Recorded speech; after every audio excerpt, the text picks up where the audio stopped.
so it's all going back to one place.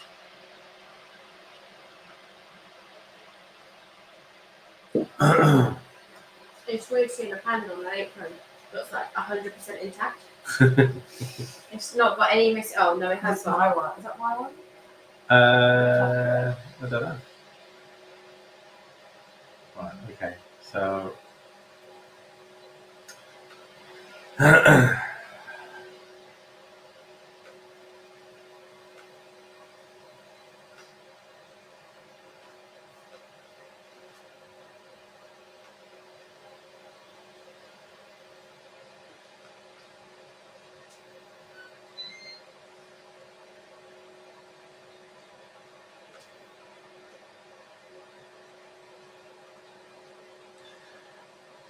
I don't think it's going to show the chat properly on that for some reason. Oh, no, it is. It's just not showing numbers. Hi, Heidi. It's weird. It normally shows who's watching, as in how many watching. There's so much bread. I know. There's a lot of bread. Why is it not showing that I'm live when I'm clearly live? Come on, Facebook. Show me that I'm live.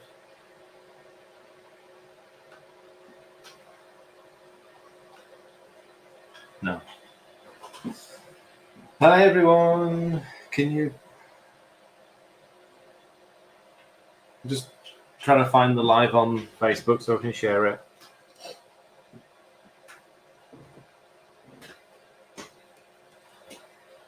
I'm clearly there. Yeah, you know. It's not showing me on my feed. It's not showing me, even when I'm signed in as me. There you go. It's done now. It's fine. How are we all doing?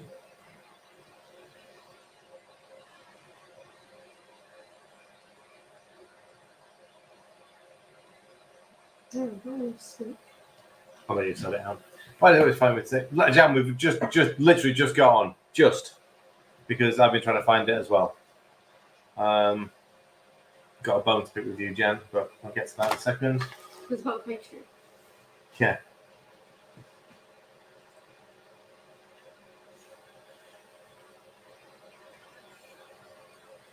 Right, that's that in both groups. Okay.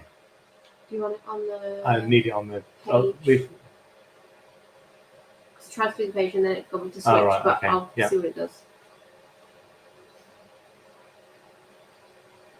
Well, I don't know why it does that. Heidi, if you're following the recipe on the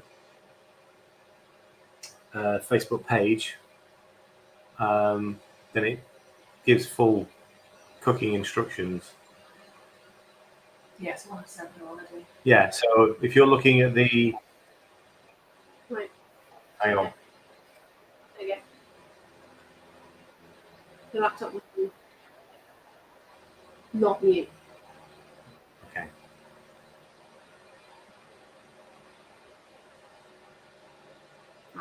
Right, okay. We're all sorted.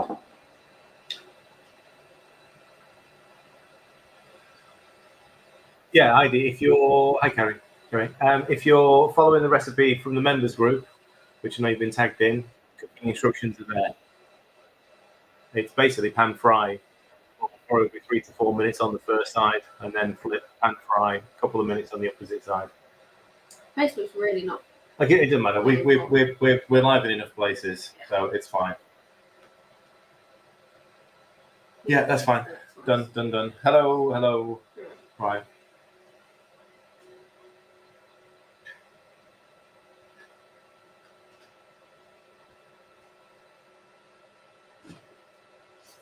Right, I actually want that one. Right, there we go. I can see you on that. Right, okay. God, we've got so much to show you.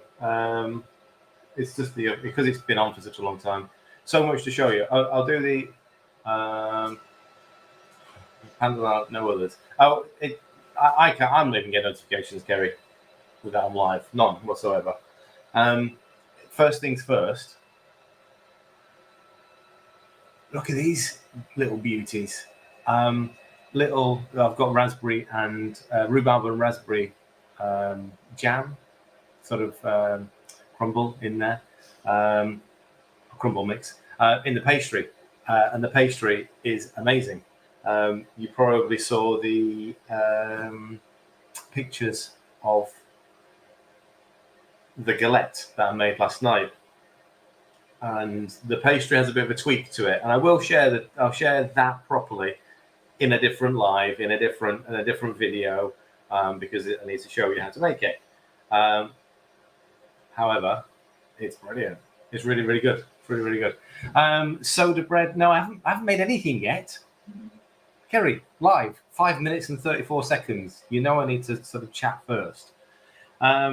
So yes, I am going to start with soda bread, so I can get it in the oven and it'll be fully baked and out of the oven while I'm doing all of the other stuff. I'm going to make 2 flavored breads. Just realised I haven't cooked the bacon off, but I can do that behind me while I'm doing this. Don't forget, this is a long session, so feel free to flit in and out. Feel free to bugger off if you get bored in 10 minutes, whatever. This session is going to be a long one. I've marked down 2 hours. Good luck if you're going to stay for the entire 2 hours. All right. As you can tell, been a bit busy. Everything's out the cupboards.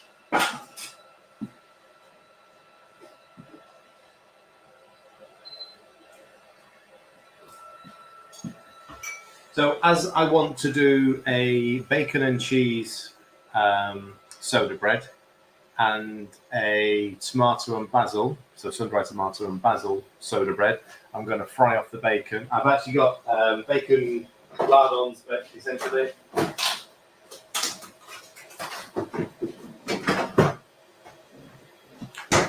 So this is 1 packet of the lardons, so it's 100 grams of chopped bacon. It's the equivalent to 4, well, I'm actually pulling the inner out, 4 rashers of bacon. That's how I would calculate the macros. 4 rashers of bacon. I'm just going to pan fry them.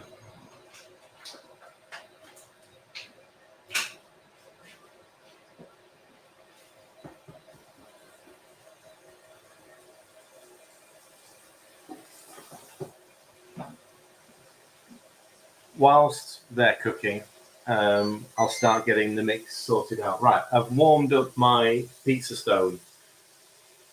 Sandra's done this at home using a preheated oven and preheated trays. It really does change the crust. If you don't preheat the tray, and if you have a pizza stone, then I'd really recommend you do that. It absolutely changes the crust. So you've been warned. If you've got a soggy bottom, not my fault. Soda bread. Do you know, I can't remember what. Yeah, this recipe has been shared. This recipe has been shared, and this recipe is available online. So please, no questions. What's the recipe? Where do I get it? Yeah, online. Yeah, on the website, in the group, on the page. Panda soda bread cookbook. We are say finished. We're finished with all of the cooking of everything for the cookbook now. I think all the pictures are taken, with the exception of the overnight porridge. Yeah, but we're going to make that later. Works well in Ninja also, and no soggy bottoms. Perfect. Right. Okay. So I say I'm doing 2 loaves at the same time. So this is, and I'm going to make both in here. Then going to separate the dough, and then going to flavour each dough. Then they're going to go in the oven. So this is 2 loaves. Again, not at fault if you're not listening to what I'm saying. 2 loaves. So we're going to do in here. I'll have to do one at a time. 75 grams of Panda and 25 grams of butter. We need to blitz the butter into the flour. You can use rubbing method, fingertips. But obviously, as it's quite warm, you still want the little flecks of butter in the flour. So that's 75 grams.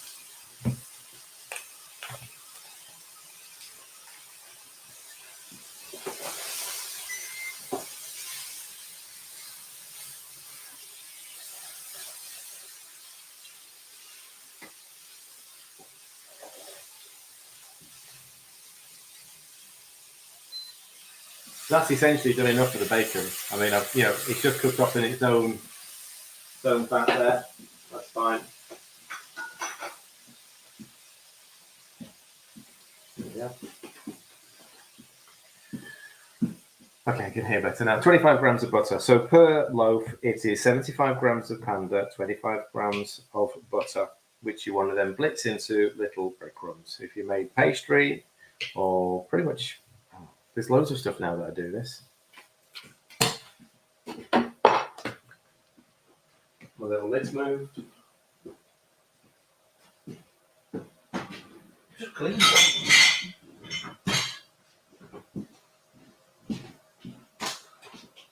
I just cleaned it, and I thought I'd put it down where I could find it. Spare one.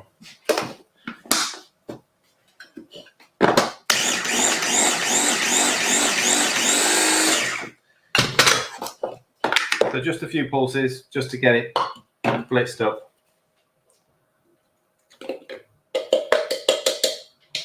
So that's loaf number one. You can do this in a bread mixer as well. I mean, I'm not doing a bread mixer today because I want to show you that you do it by hand. But if you've got a stand mixer, not a bread mixer, stand mixer. Don't try this in a bread mixer. If you've got a stand mixer, then you could do all of this in there. Put it on there. For the kofta, do freeze it raw or cooked. You can do either. You can freeze meat raw or cooked. Just remember that when you defrost meat, if you're defrosting raw meat, then you are best to let it fully defrost before you cook it, because otherwise the cooking temperature required to get to the center will take longer and the outside will be more well done or dry. So if you're defrosting raw meat, then before you cook it, they usually say, put it in the fridge for 24 hours. If you're going out in the morning to work, if you stick it on a kitchen sink covered over, it'll be defrosted by the time you get home from work.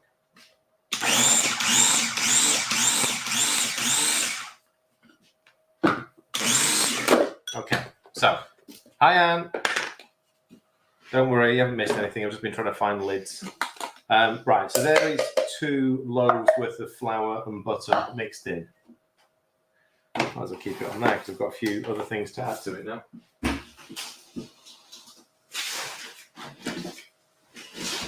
So, milled golden linseed. You can swap the milled golden linseed for something fine. You want either a hemp seed, so the hemp hearts, not seed, hemp hearts. Chia seed works. It's going to turn it quite dark. Poppy seeds work. Again, it'll turn it quite dark. This leaves it quite light because it's a fairly short bake for a Panda style loaf. So 50 grams of milled linseed per loaf. 250s are. See, you're learning as well.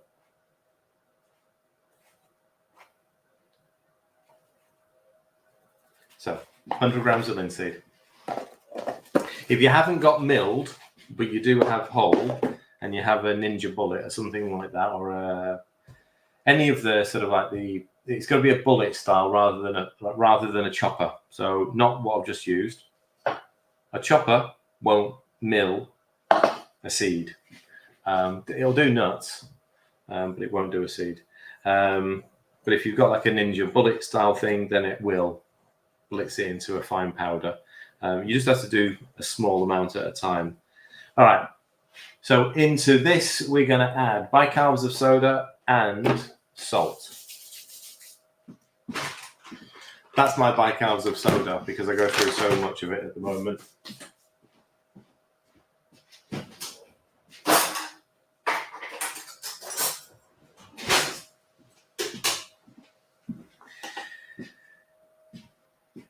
So I was trying to explain this yesterday, and I've put obviously a post in about bicarbs and the ingredients that we use. So we're going to be using bicarbs in this, and then we use a low-fat natural yogurt. Hang on, just need to count.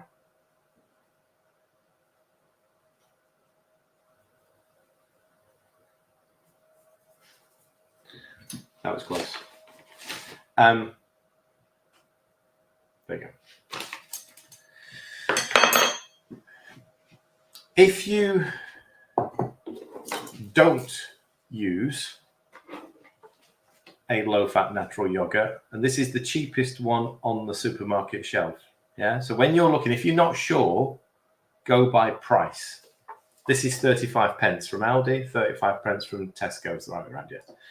You know, they're all the same. It is per 100 grams, 1.6 grams of fat, 5 grams of carbs, and essentially 5 grams of protein. This works the best in making this soda bread. It doesn't mean you can't use a thicker, higher protein, higher fat version. You just won't get the same size loaf.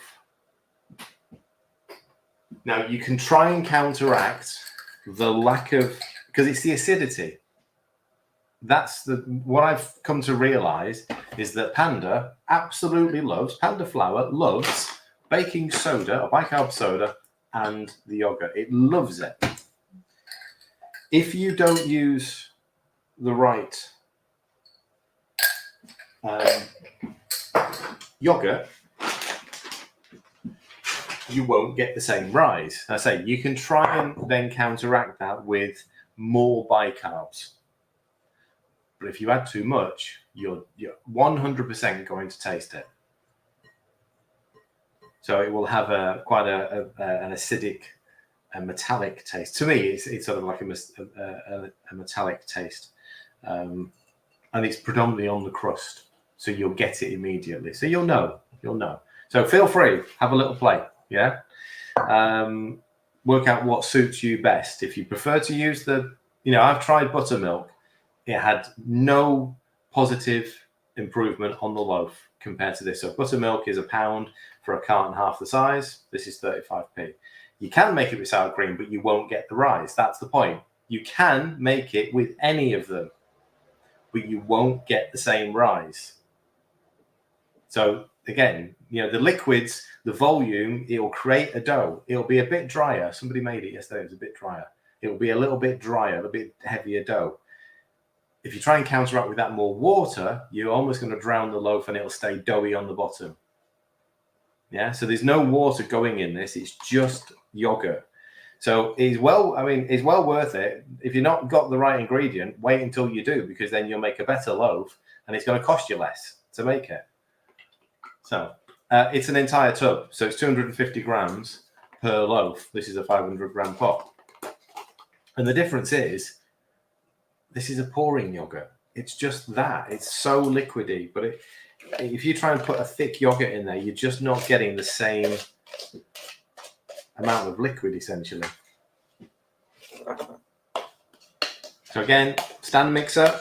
You can just chuck the flours in first, tip the yogurt into it, and the stand mixer will do the job for you. You can, if you want, just use a spatula for the first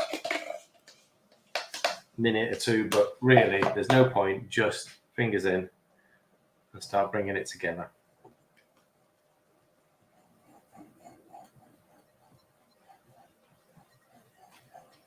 And it will quickly start to form a dough. So no eggs, no oil, just start getting it all together.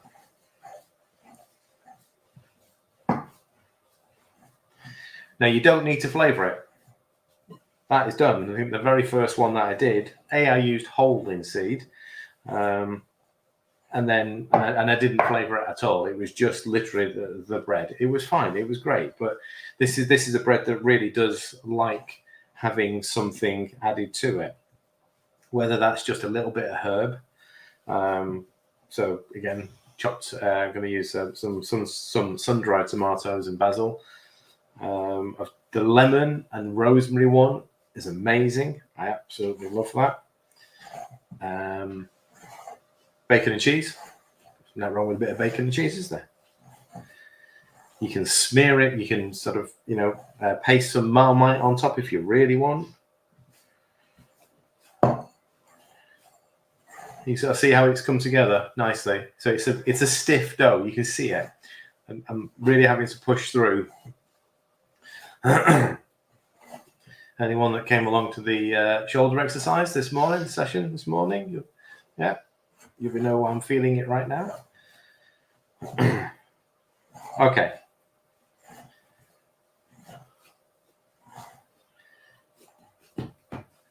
There we go. Slightly sticky, ever so slightly. If you've used a thicker yogurt, that'll feel drier on top, on the outside. It'll feel much drier. So let's weigh it.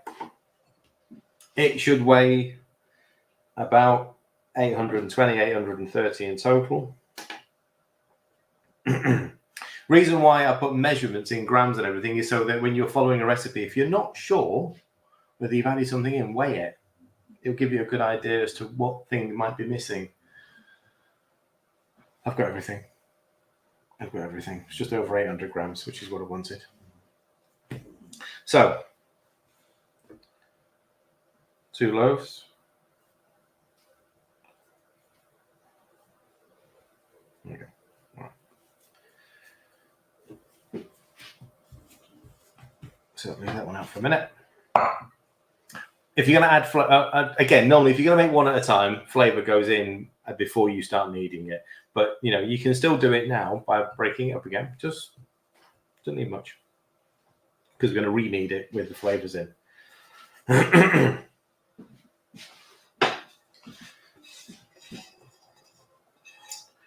Chopped bacon, a little bit of fat, it's all good. Didn't get the cheese out.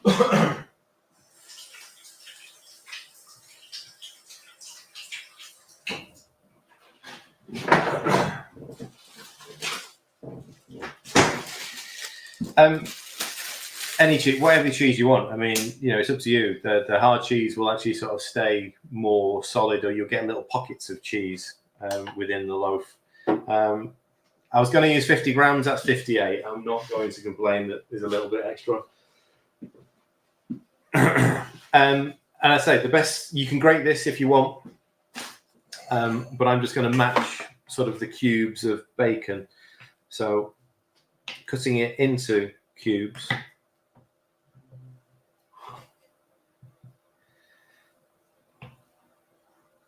And then what you'll get within the loaf is just these little chunks of cheesiness.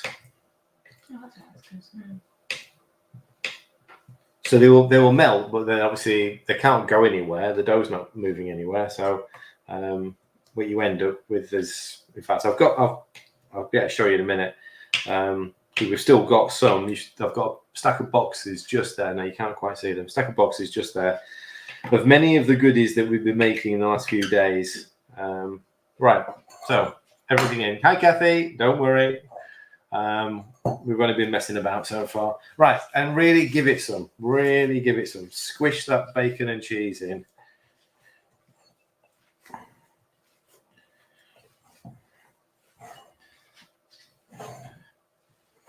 It will easily come back together again.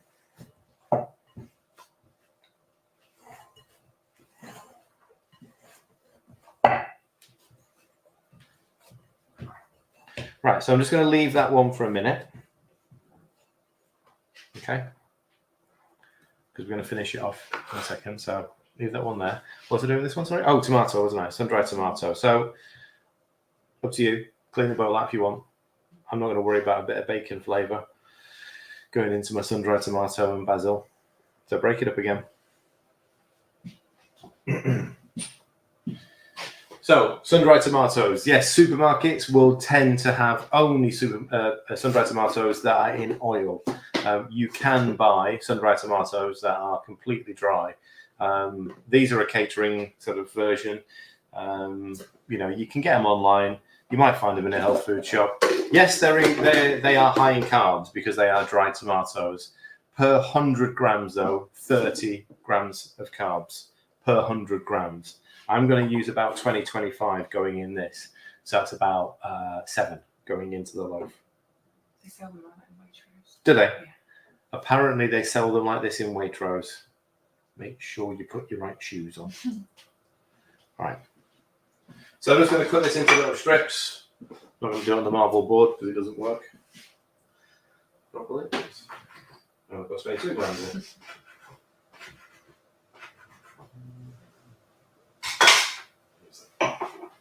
Okay, so I've just cut it into little strips.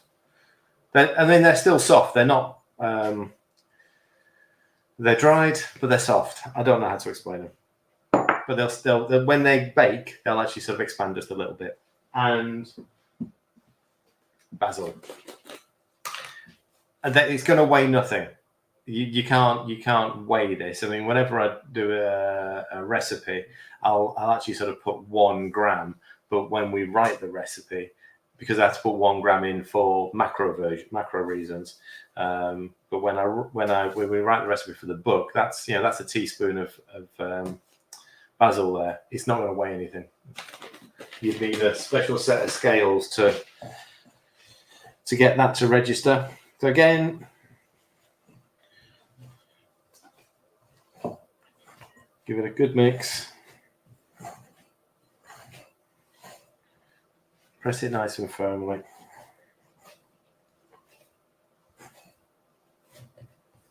Okay. 2 loaves.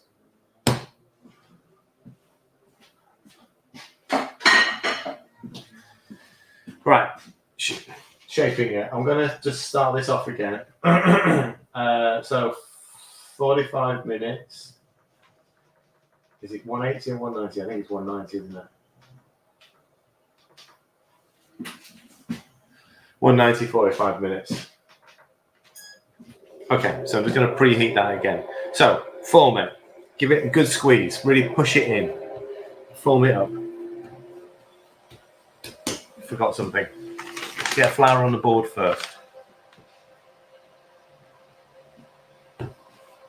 Form it. So, give it a good squeeze so you're pushing it in together. Good squeeze in. And then press it down. You're already starting to get some of the cracks that are sort of consistent with a natural soda bread. Press it down. You want it probably, I didn't measure this last time, but let's do it while we're here. I think I've written in the book to about a 5-6 inch. There you go. That is 5.5 inches. So obviously, the flatter you push it, the less rise you're going to get out of it. Yeah, you're not going to get a bloom up here if you've pushed it to like 1/2 inch thin. So that is about 1.5 inches tall and 5.5 inches wide. Anyone want it in new money? 14 by 3. There you go. Give it a good push. You're not trying to get a perfect circle. You're not trying to sort of stop it from cracking. You're not trying to prevent it. That bit of cheese there, that's going to melt and spill out, and it's going to attach itself to the pizza stone. Amazing, because you'll be able to pick that bit of cheese off as you take the loaf out. Right, score it. Make sure you score it. It's got to be a good 1/3 to halfway through the loaf because you want this to open up. Yeah, so score it through.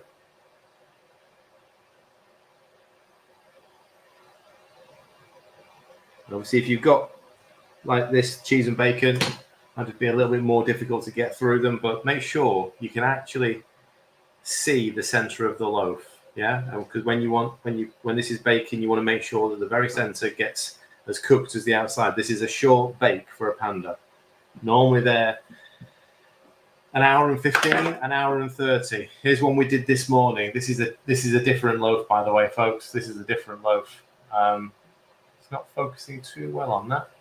There you go. I'm trying to get it. That was an hour and a half bake, and it stayed golden. Okay. Don't forget the flour, because it adds to the aesthetics of the loaf. If you're, a visual eater, you'll want this to, when it comes out of the oven, to look like, a professional's made it.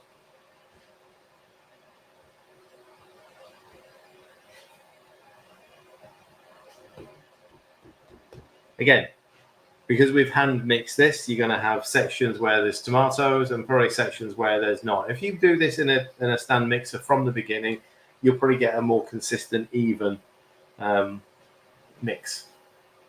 It don't matter. You're eating it all, aren't you? Halfway through. Now, you don't have to just stick to the cross, all right? If you really want to go for it, there you go. You've now got your 8 small individual portions there if you want, yeah? Right, oven's hot.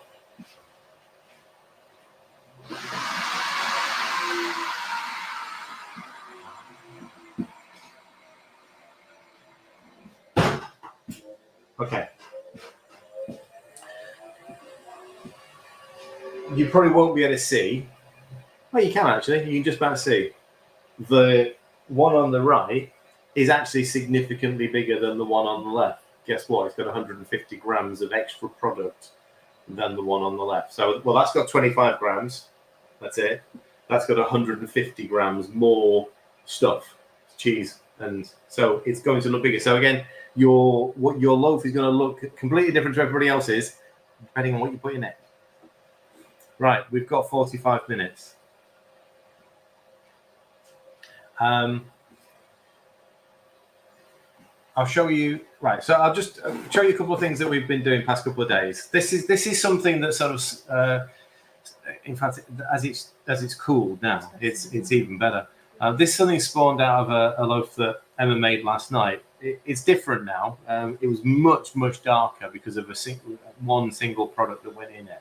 So we used hemp protein powder in the mix last night, and it produced a really dark loaf. A really dark loaf. These two loaves are so similar in ingredients, it's crazy. There's essentially one ingredient that's not gone into that one that went into that one, and that was the hemp protein powder. So I switched it because hemp protein powder's, I don't say difficult to get hold of, but it's not one of the most ready available products, and just switched it to hemp seed, not hemp heart, hemp seed, so the whole seed. So this is a Panda seeded loaf, and I'll be honest, I've been trying to do that for 3 years. Two, absolutely two the best. Emma cracked it on her first attempt, so I've been trying to do that for ages, and it's actually produced a really nice loaf. But that was an hour and a half bake. So again, comparison between the two. This has got eggs in it. This has got yogurt in it. It's got water in it. It's got lots of seeds in it. It's got yeast in it. It's I'd say more complicated.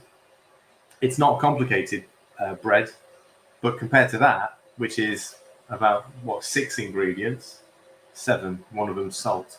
So yeah, we will do something with that. Don't worry, we will do something with that. I just did a post a couple of minutes ago. This is what recipe development looks like. This box is now essentially for the bin. Yeah, this one is, they're not great, but this is where we started. Friday, wasn't it? Friday, I was trying to crack the ginger nut. So that's version 1. So I think, as I said in the post, version 1 is you look at a traditional recipe and go, okay, so here's the things that I have to change. I have to change the sugar. I have to change the flour. And I can't use a syrup. They all use golden syrup. And it's soft. It's cakey. It's not got much of a bite. It's okay. Then I went on to version 2. adjusted the levels a little bit of liquids going in. Still can't use a syrup. Still got to use, sweetener. And it had more of a snap, but it was tough. It was like, it's chewy, not nice chewy. It's chewy, like it's gone off. That was my Friday afternoon. A frustrating Friday afternoon. And then yesterday morning, I was like, right, okay, start again. I looked at what I'd done, looked at what I've previously done with other stuff, and then sort of combined the two. And suddenly, we get a snap. We get a nice light crunch. And it's not tough. And I was like, well, bloody hell. I got a ginger nut. Cheesy crackers. They were a nailed-on recipe anyway. They were good. The new granola bars, with or without, you choose. Super simple. Good if you've got little silicone trays, because then you've got your ideal portion sizes. And then this one's full of, like we need more, this one's full of soda breads. So sun-dried tomato. That's what I mean by when you use a higher fat. That was a low-fat Greek yogurt that went in there. Yeah, everything else was the same. That was a low-fat Greek yogurt. Look at this section here. Yeah, it's doughy. It doesn't rise as much. For whatever reason, Panda and these loaves much prefer. There's the cheesy bacon one, so you can see the way that the cheese creates the little pockets and the bacon. Panda much prefers the lower. This is the lemon. I know you can't smell it or taste it, but this is, I mean, look at that one comparison. Yeah, it's exactly the same loaf, just a different yogurt. Lemon and rosemary. Don't let the lemon put you off. It really is good. Really is good. So, I mean, for to go with a salad or a lunch, or it's just stunning. Some salmon and fresh salad. It's just a stunning bread. Right. Okay. Oh yeah, millionaire shortbread. I also made them yesterday. Right. I promised myself I'd try and stay tidy today while we move between options. So what we're going to do next? I'd say Chaffles. Chaffles. We'll do Chaffles. Yeah, we'll do Chaffles. Get rid of this.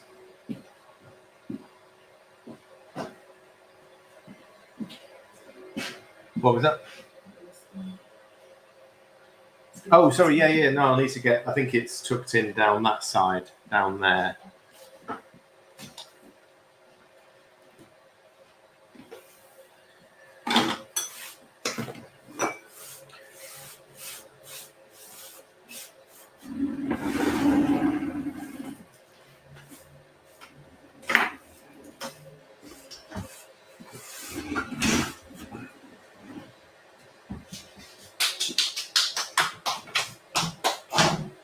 Right, I need to get the chaffle recipe up because I made it last week and I haven't thought about it since.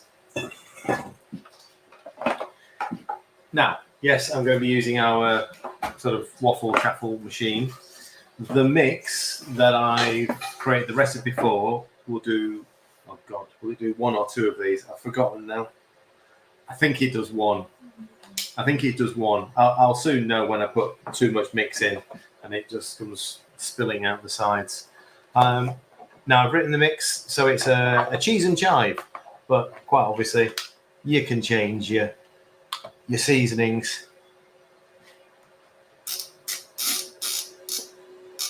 Okay, let's get that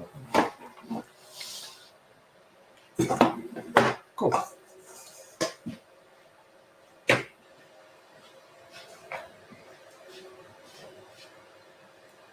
sign me out because I've been talking for too long.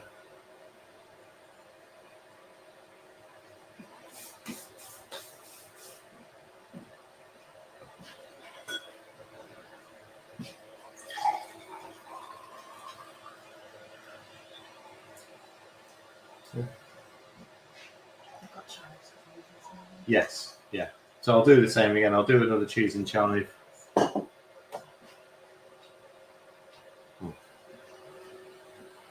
Oh.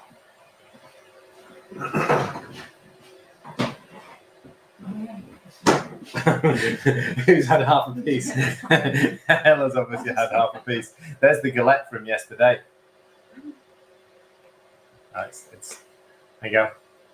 There's the strawberry galette I made last night. There you go, perfect. Really, really good. Really, really good. I was pleasantly surprised at the stability of the pastry. Really, really good. Right, Chaffle. Let's find it. Chaffle cookbook.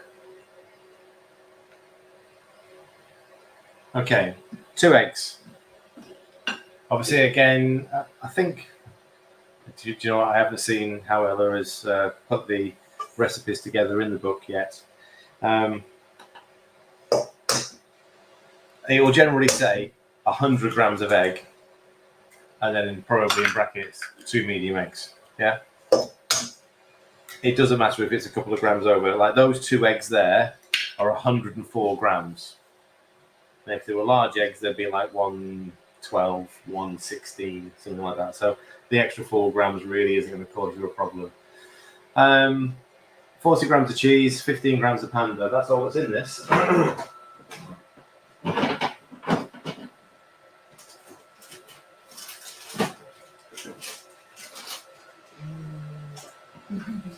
No, what use that? I was going to say mozzarella, but use whatever cheese you want. So I've written this so it's using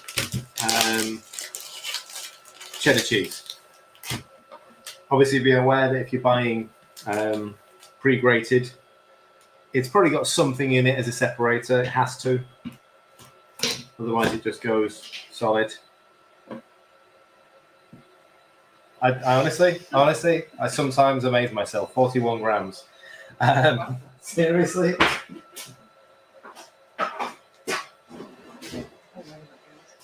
So, I don't think you can't see. That's a shame. The one on the right, so the bacon and cheese, has already started to push itself open. The other one, it's starting to open. It's just not as much. It is significantly more broken on the bacon and cheese one. So 40, or in my case, 41 grams of grated cheese.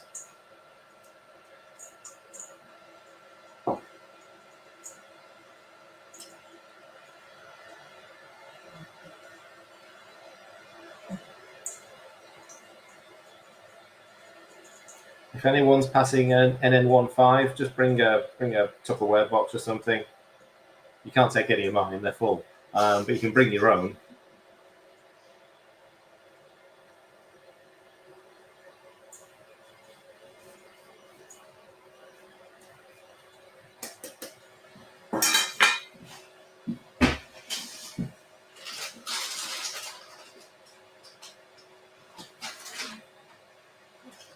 Left. Bacon. Oh no, I was looking for baking powder. Okay. Someone's moved the baking powder. It's a brown bag.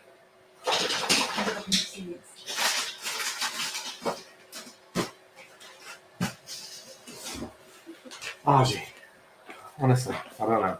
Right, again, chives. They're not going to weigh anything. It's going to be, it says a gram. It's just going to be. Didn't move. 3 grams of baking powder is about half a teaspoon. I keep getting spoons out and then they're disappearing. Oh, there it is. Oh, it's got yogurt on it.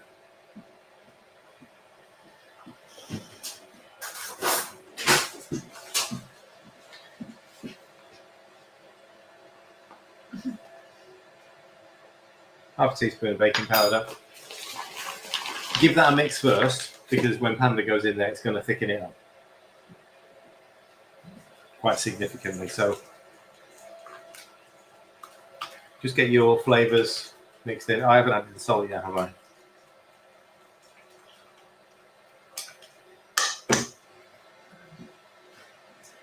Pantomime! It's behind you.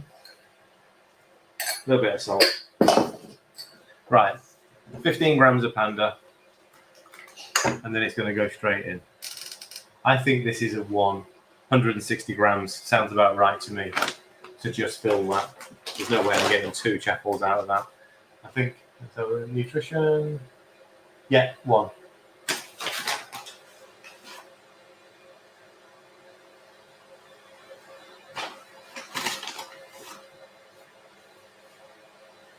$15 grams of Panda. Would you believe that bag was full this morning? Again.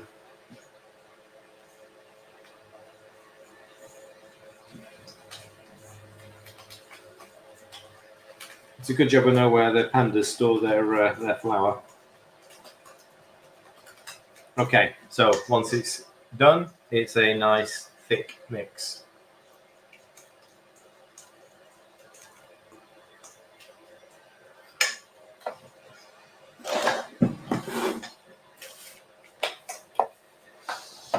I'll do this way.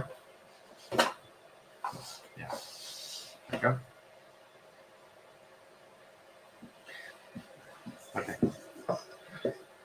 These things have got one design fault. They can do that whilst you're trying to fill it. They need to lock in place. No. They need to lock in place, because when I was doing this on the video last time round, I had to cut many times. So I'll do it this way around. Yeah. So you can get the entire paste in one go. Right? It's gone that thick, and then essentially just push it into. Now, if you haven't got a waffle iron, excuse me, then you can pan fry this.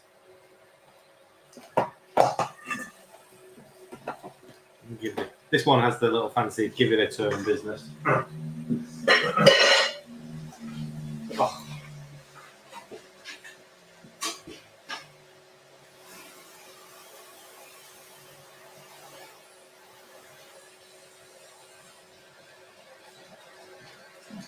Yeah, the key is leave it alone. Yeah, leave it alone. I just forgot when I first started to, because I've not used it for ages and ages. And it's only when I went to fill it while I was trying to record. So there's I've got a little, you can't see it, got a little hook thing there for my phone. I'm trying to make it under the phone, and it just literally tipped, and I lost the mix on the floor. Great. You don't see those cuts.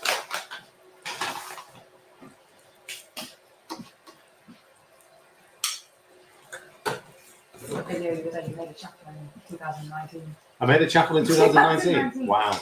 We didn't spill that one. I don't remember what I did last week, never mind 2019. Obviously, it depends on your Chaffle waffle machine. You may need to grease, in the machine. But this has got cheese in it. I can already hear the grease coming out. Yeah, I can already hear it. So if you're doing a waffle, then you probably need to oil, butter, whatever it is you want to use to sort of make sure it doesn't stick.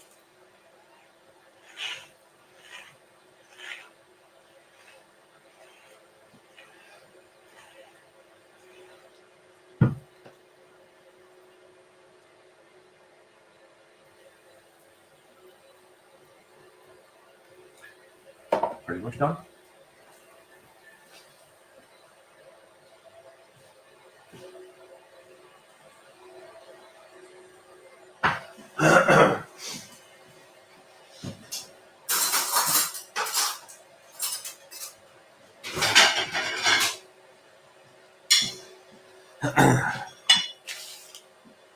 I find asbestos fingers and a blunt knife will help you turn it off. Get this out. And it should, in theory, so this is, again, it's trying to tip over. I'm trying to get the bloody thing out. There you go.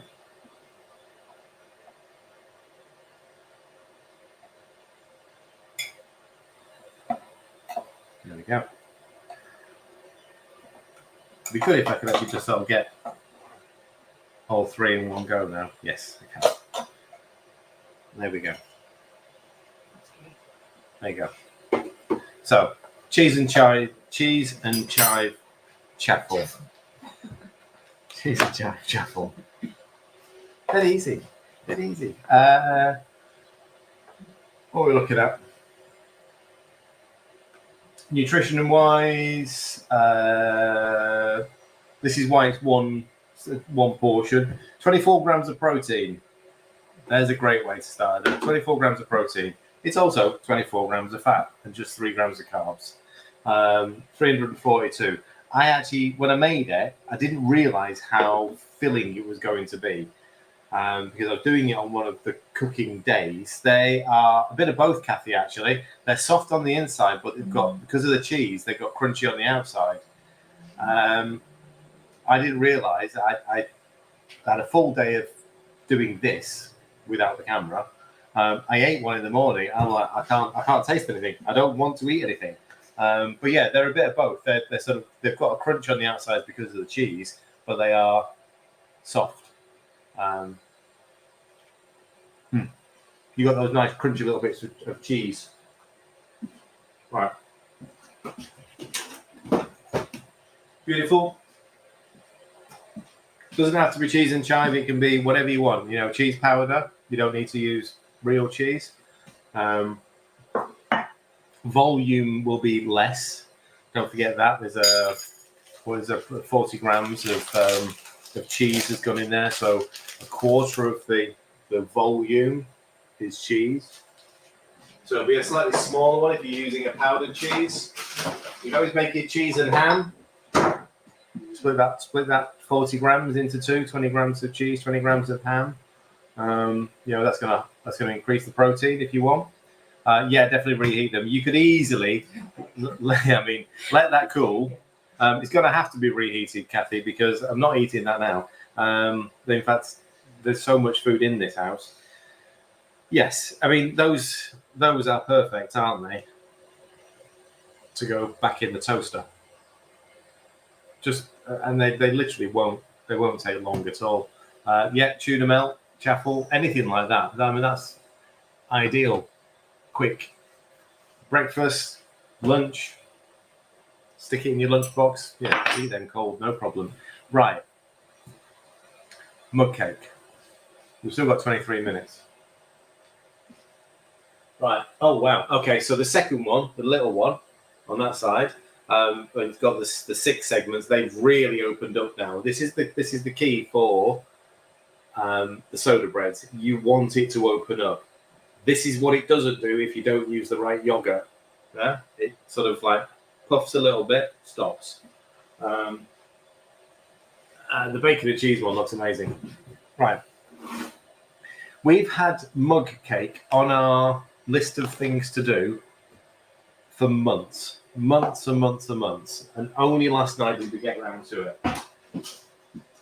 Because it's one of those things. No, yeah, chocolate. Can you do a chocolate one? What, the chaffle?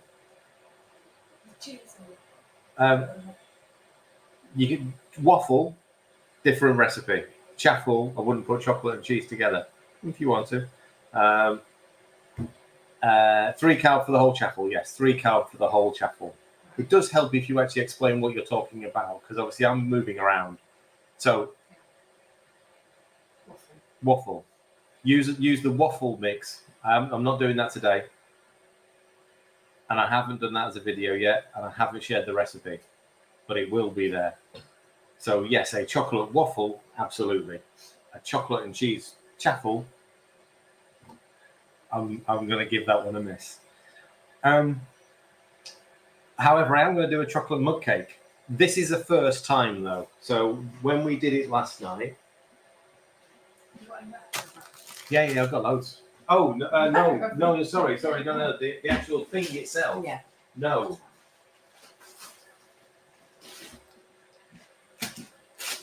So when we did it last night, we did one which was Panda flour and flavors, and then we did one using the blueberry and lemon mix. I'll do the same today, but I won't do this one. I'll do that one. I'll do the chocolate mix. Because I need to know if it works or not. I know this works, and I know the volume to this now, because they are slightly different. Mug cake. Did I write the mug cake up? Yeah, I do. It's on the spreadsheet. Right. I guess I don't remember putting it into the Alpha Tracker, yeah. Okay, so we will do. Oh, that's my. that's your YouTube reminders. The Panda Pantry is going to be Is alive. that good everywhere? No, of course it hasn't. No one sees your screen. Oh, okay. They see my screen.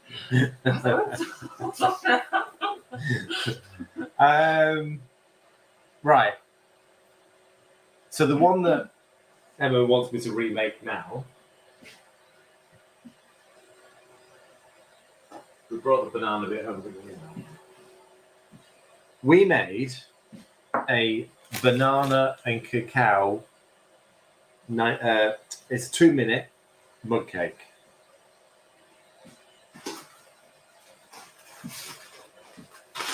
So cacao nibs. You can buy cacao nibs in health food shops, and they are available in some supermarkets. These are some old cacao nibs we've had kicking around for ages. These are essentially the shells of the cacao bean. So they are quite a bitter tasting chocolate, but not actual chocolate. Look.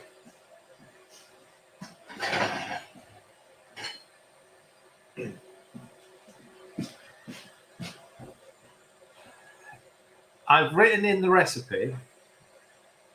Can't believe I have to do this. I've written in the recipe that you need a mug of a particular size, because I'm aware that not everybody has decent sized mugs. I think this equates to about a 10 ounce. No, it'd be 12 ounce. 12 ounce. It's 300 and something mils. I've written it down. It's on the recipe. You want a good sized mug because this thing rises. And what you don't want to do is stick it in a small mug and then it spill out and it's all over your microwave. Also,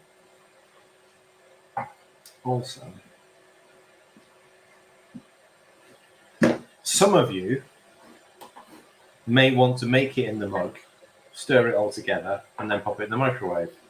And we should agree now that that's the wrong way to do it. Yeah? Yeah, brilliant. You'll be able to use them in this. So we all agreed, yes, that we're making it in a bowl, transferring it to the mug, and then microwaving it, because that means you've got a nice, clean mug. None of these scraggly bits all over the place. So this recipe is for if you want to make it with just plain Panda flour and adding your own flavour. 1 egg. So that's quite a big one. That's a 60-gram egg. So that's a large egg. I've got a mixed tray there. That's a large egg. I'm not going to worry about it. Yeah? Not going to worry about it. A few extra grams of egg is just going to give the whole cake a bit more of a lift.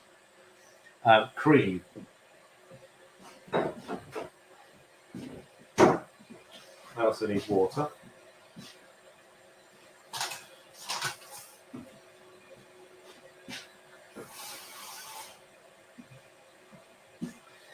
Now, I'm going to put in the recipe that this is cream and water. If you want to change that to your choice of milk, that's up to you. But for this recipe, it's cream and water. It's 10 grams of cream.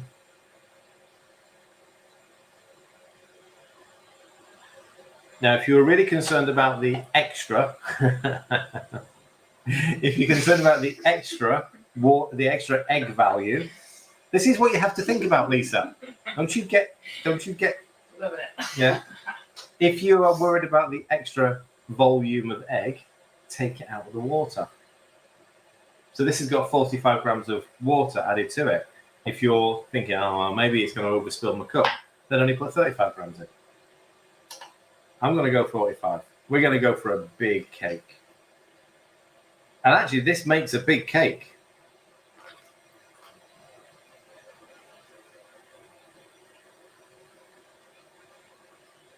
All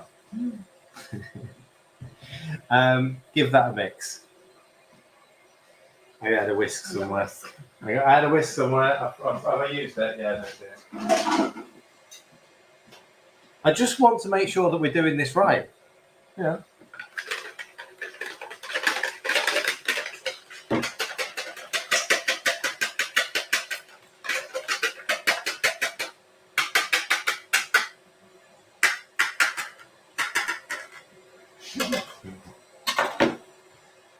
All right. So Panda goes in last. Okay. Put Panda in last, just because it's easier to mix all of the other flavors in. So we've got a banana essence here, banana extract. The amount you're going to need to use depends on the quality of your banana extract or whatever extract you're using. If you're using the special ingredients flavor drops, then you'll use less. We know they're super concentrated. Okay, so you know what you've bought to use. You can use any flavoring you want, banana, almond, vanilla, whatever it is you've got, wherever you want. This is going to be about a half a teaspoon, maybe a quarter. It's not going to register. It's just not going to do anything. Cherry would be great, absolutely. So there's banana, and you can always adjust that. So I'm going to put that in because we haven't used this one. We didn't use this one last night. Cacao, again, it's just oh, well, apparently you got weighed. You got 5 today. 5 grams. Sweetener, 15 grams.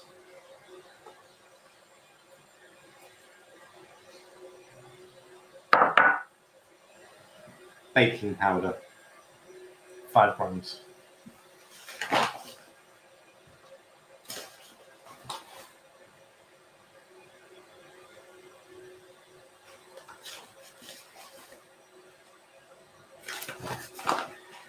What about banana powder? I bought banana stevia drops. It was rubbish.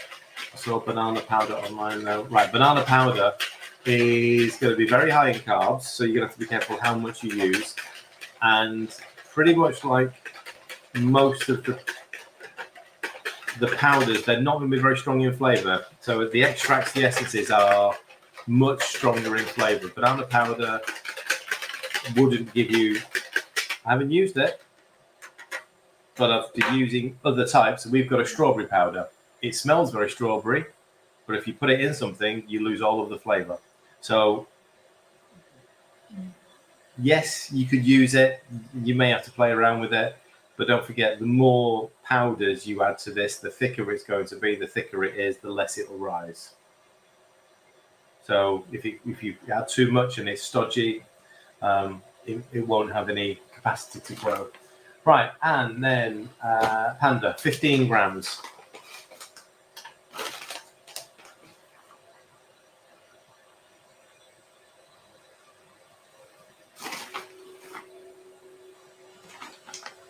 Okay.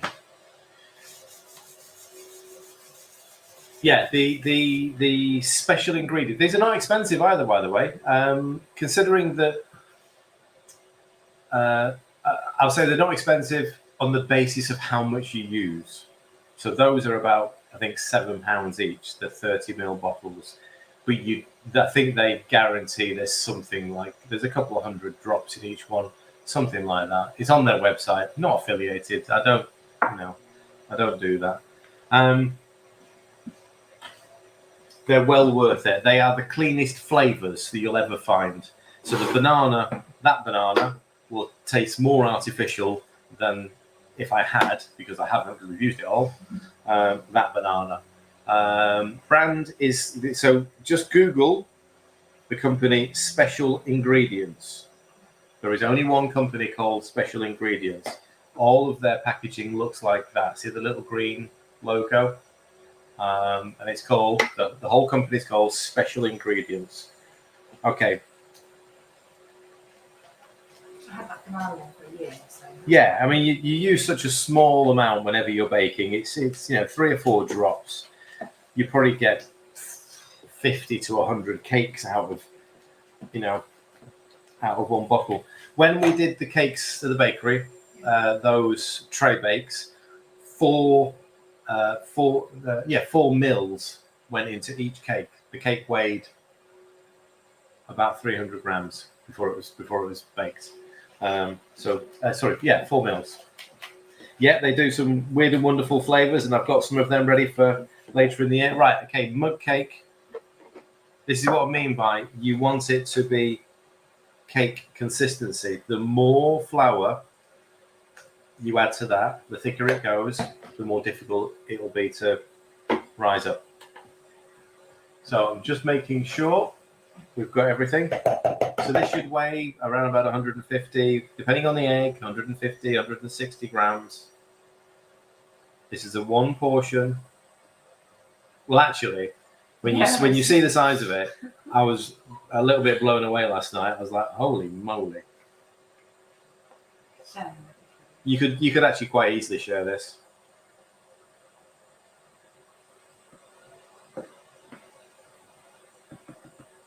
So that's 151.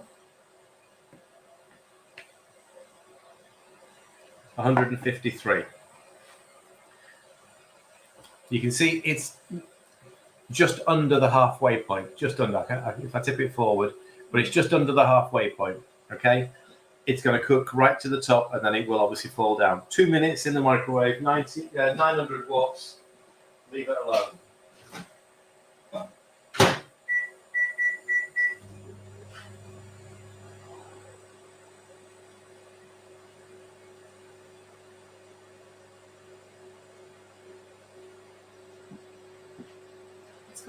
Don't worry, I wasn't going to stay over there for 2 minutes.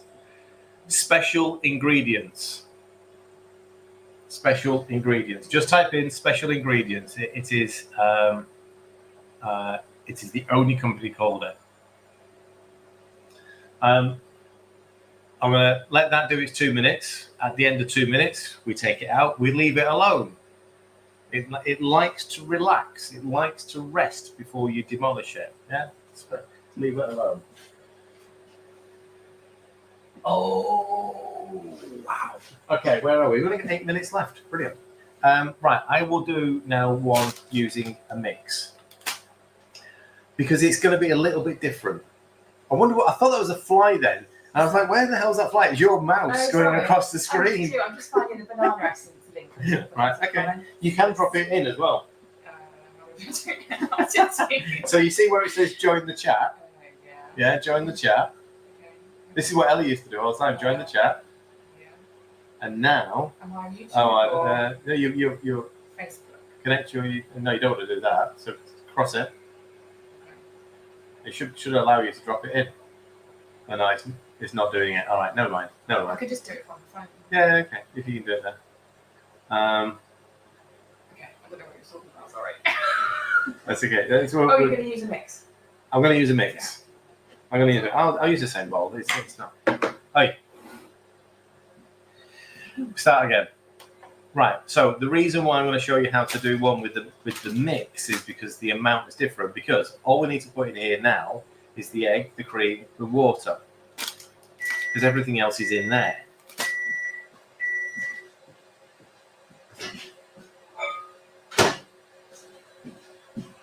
Right. So 2 minutes. And it's obviously it was, as I got it out of the microwave, it was just at the top. It's starting to cook to shrink back down a little bit. Leave it alone. You can wait for your pudding. Yeah. Right. 1 egg. Now, the only thing that I would add to, if you're going to use a mix, because the mix contains panda flour, a flavour, so whether it's blueberry and lemon, chocolate, cherry and coconut, whatever it is, a flavour, sweetener, and baking powder. So it contains, see that egg's 56 grams. It's like, you're never gonna get the same amount. 10 cream, 45 water.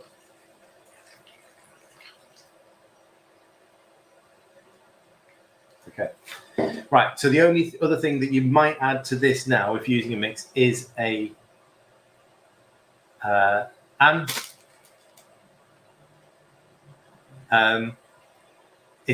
essence. An essence will really help, sort of like develop flavour, so a more rounded flavour. So we can add to this. It's a shame we didn't bring the orange back because I could have made you a chocolate orange mug cake. I've got some. Is it the real stuff? Yes, it's. It's the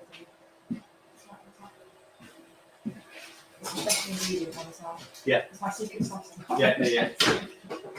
So we're going to add some of the special ingredient, orange essence or extract.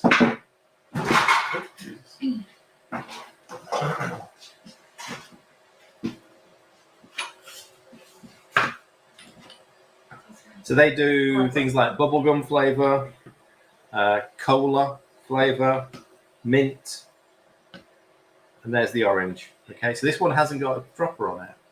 Otherwise, this one hasn't got a dropper. Oh, it's got a little dropper on the inside. So again, it's going to be like 2 drops going into this. 1, 2. That's it.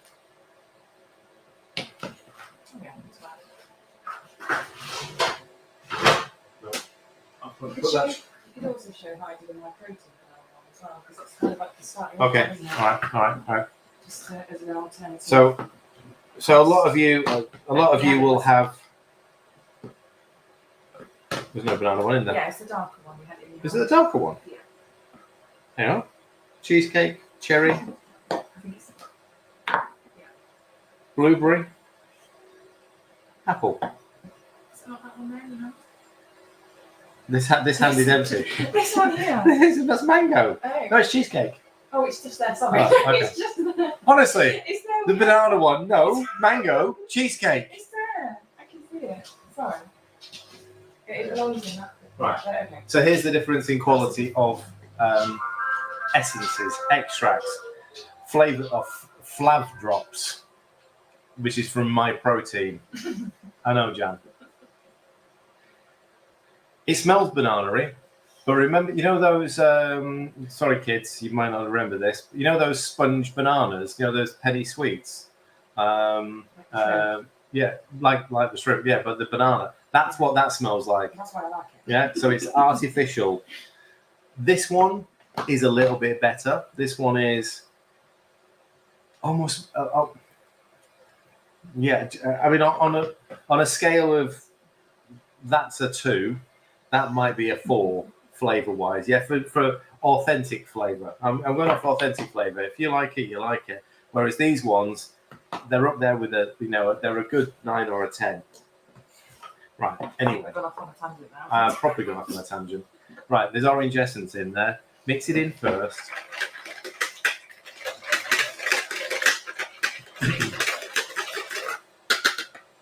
Right, now we did this last night and we used, with the blueberry one, about 40 grams of mix. Well, it wasn't about, we used 40 grams of mix. But we felt it might have taken a little bit more. Once it bakes, we thought maybe 45 would have been better. This is going to be different because it's cocoa powder and Panda. So I'm going to put 40 in. Because obviously this is a combination of cocoa powder, Panda flour, sweetener, baking powder. So he's trying to work out the right ratio. But essentially, you're still looking to achieve a batter.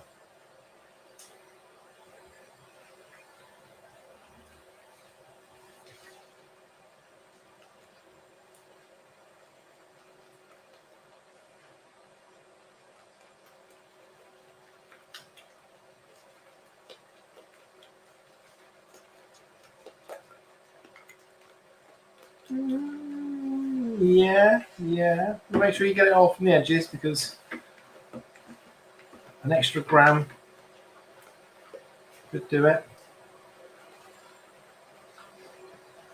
Okay, a little bit thinner. So I'm going to go 45. So maybe with the mixes, it'll work. See, with the 40, it'll work. You don't get the full rise. It's more of a slightly stodgier cake. That's what we got last night. Slightly stodgier. A bit like suet pudding. Yeah? But if we want a sponge... Thank you. It wasn't moving. And then when I moved away, it went to 2. 3, 4, 5. Okay. All right. Yeah. Right, okay.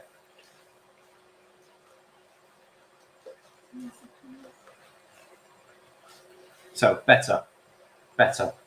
It's more of a cake batter. Yeah, okay.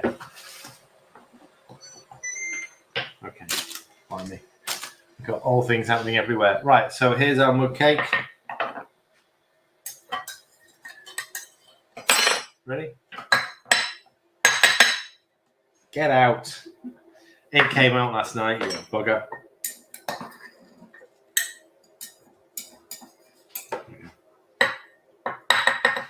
Come on. There you go. Little bugger. So I'm going to use the same mug.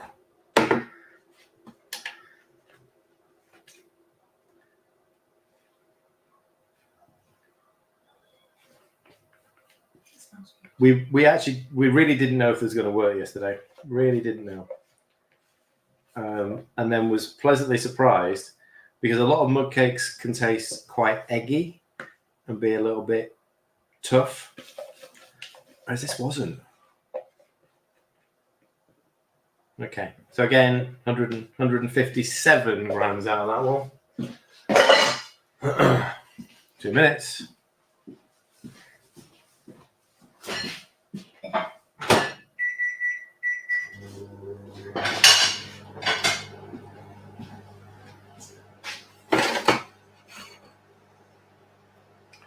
Look at the size of the sponge cake, and that's it. It's shrunk. It's done its business. It's not going to move now, and it's perfect. It's an absolutely perfect little sponge, and if you actually let that cool down as a sponge cake rather than just as a mug cake that you'll eat warm, that's a perfect dessert. One portion dessert. It's absolutely stunning. So that's banana and cacao. Someone come round for dinner, please. You're just going to get fed biscuits and bread. Okay. The bread's done. I'm just going to get rid of these.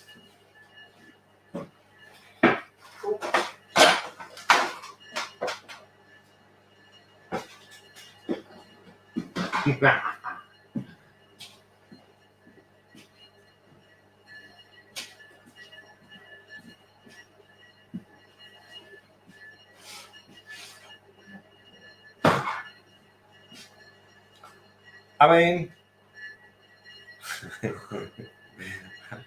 it's just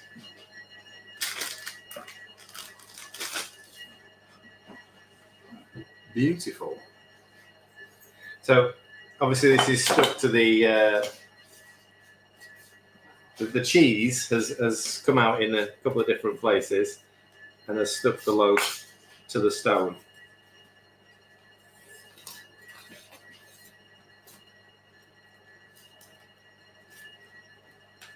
There we go.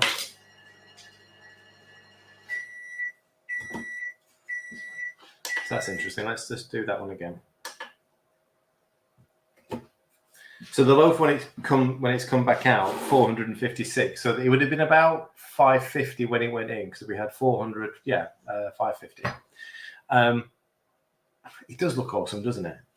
It doesn't have to look like it's come out of a professional bakery. Yeah, it just needs to look like it's come out of your bloody oven. Look at it. It's just amazing. I mean, again, those deep scores really help make sure that when it comes out, it sounds hollow. If it sounds dull, then it's not baked, and that's your soggy bottom. You don't want that. You want that. You want it's almost like you can hear the echo go all the way through. Where the hell's the cooling rack? We have some to see tonight. Oh God, I don't think I want to eat this week. Yeah, and the pastries, I'll come back to those, but those had just come out of the oven when we went live. Again, so look at that. Beautiful. Absolutely perfect. So that was a lighter loaf. That was a smaller one. That's out at 337. That would have gone in at about 430. So when you bake, you lose sort of between 15 to 20% in weight. But even so, you've got 8 small pieces there. I mean, that's a 4-portion loaf there. Yeah, quarter of that as a portion. They're just, so you can see the significant difference in size. Yeah, you can see the difference. It's just because of the added ingredients that went into it. The base recipe was exactly the same, just the additional ingredients. But you can, again, I've showed you what happens when you don't use the right yogurt. I'll keep saying it. I'll keep saying it. Just buy the cheapest yogurt you can find, because you'll get the best loaf.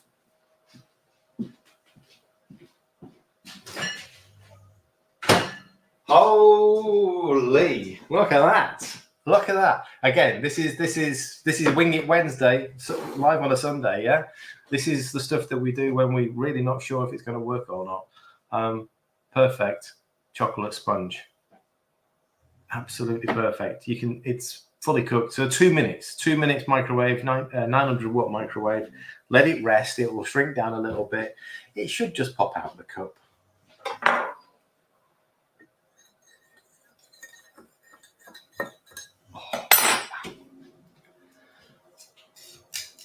Just going to get this bit of bird cheese. Right, we've got one more to do. Oh, wow. Is there anything better than actual cheese that's so burnt it's just like crispy custard? Yeah, I agree, custard.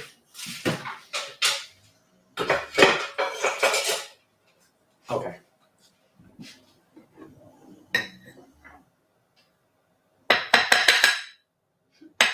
Go away for a minute. Don't swear so very again. Yeah, chili, perfect. Absolutely perfect. Chili and cheese. Look, you won't get a better chocolate sponge cake.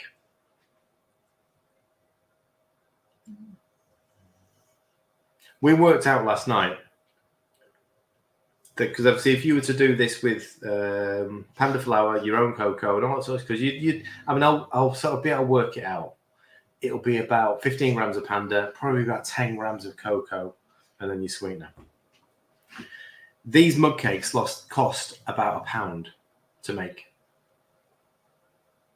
£1 to make. And all right, I'll do the macros on it, because obviously I haven't transferred it to the right program. They're negligible. Look at that. Have you ever seen a mug cake look like that? Have you ever seen a mug cake look like that? It's just stunning. Stunning. Yeah? You want me to cut it in half? Yeah. Obviously, it's still very hot, so when I cut it, it's... So 45 grams. But it's... Look at the bubbles. Look at the air in that. Look at the texture. Just beautiful. I'm happy because this was like, all right, what's left on the list? The spreadsheet has got 80 lines. Every line is a recipe. Some haven't worked. Some, have worked really well. So some have had to be binned, or we'll come back to them. This was in the last 5. This was in the, right, okay, we really do need to go and have a look at mug cake. What can we do with mug cake? I never expected that. Yeah, never expected that. All right, one more, come on. Cookies. Oh, yeah. Cookies. Do you mind if I go and put the kettle on?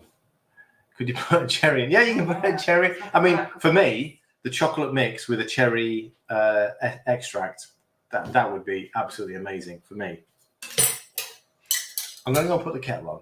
I mean, I did say we'll be here for 2 hours. If you want to go and put the kettle on, I'm not going to do anything for the next 5 minutes. If anyone on YouTube complaining that I'm not doing anything, that's fine. I'm not going to do anything for 5 minutes. Go and have a brew. I need a drink.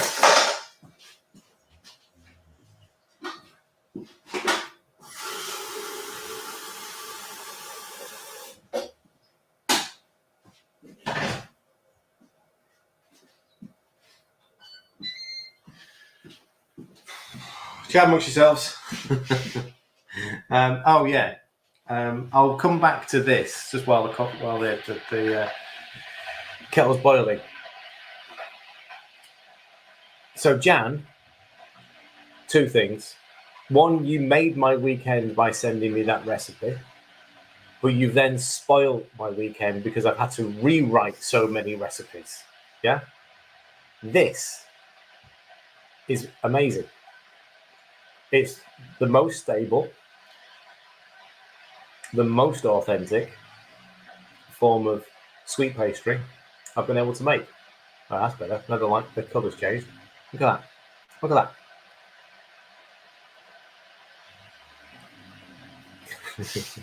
that. You're not sorry at all. You're absolutely not sorry. You sat there giggling. I know you are.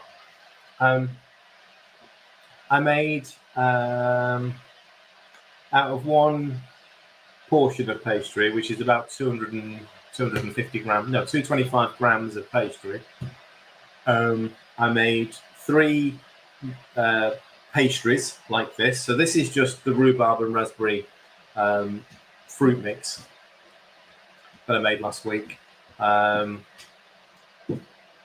put a bit of frangipane on the inside. I'll cut it open.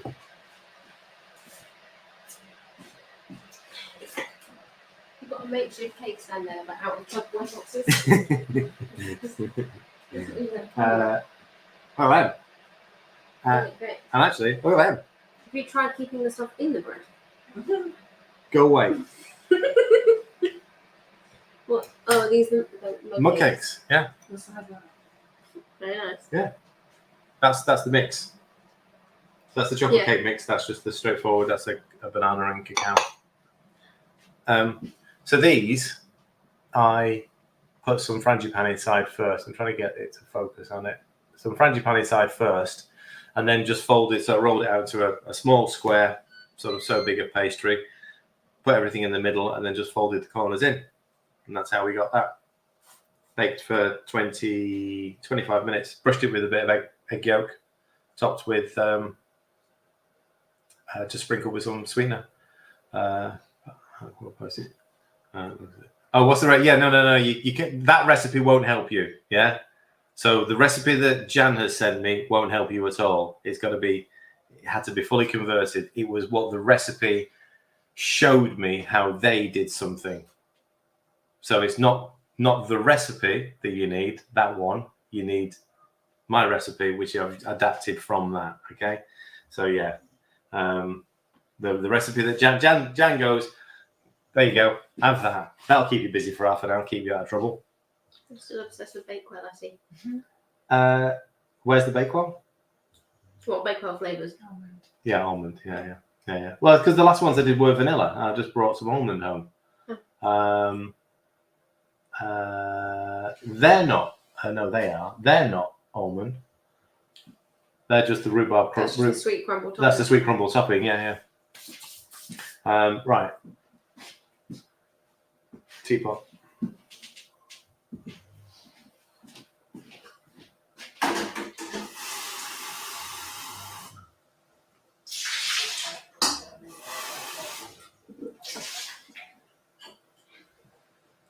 Anyway, I'm in a mood with the. Like I say, you down here for a reason because apparently you've got a cookbook to finish. Get on with it. Yeah. I'm in a mood with the sticky toffee pudding recipe cake.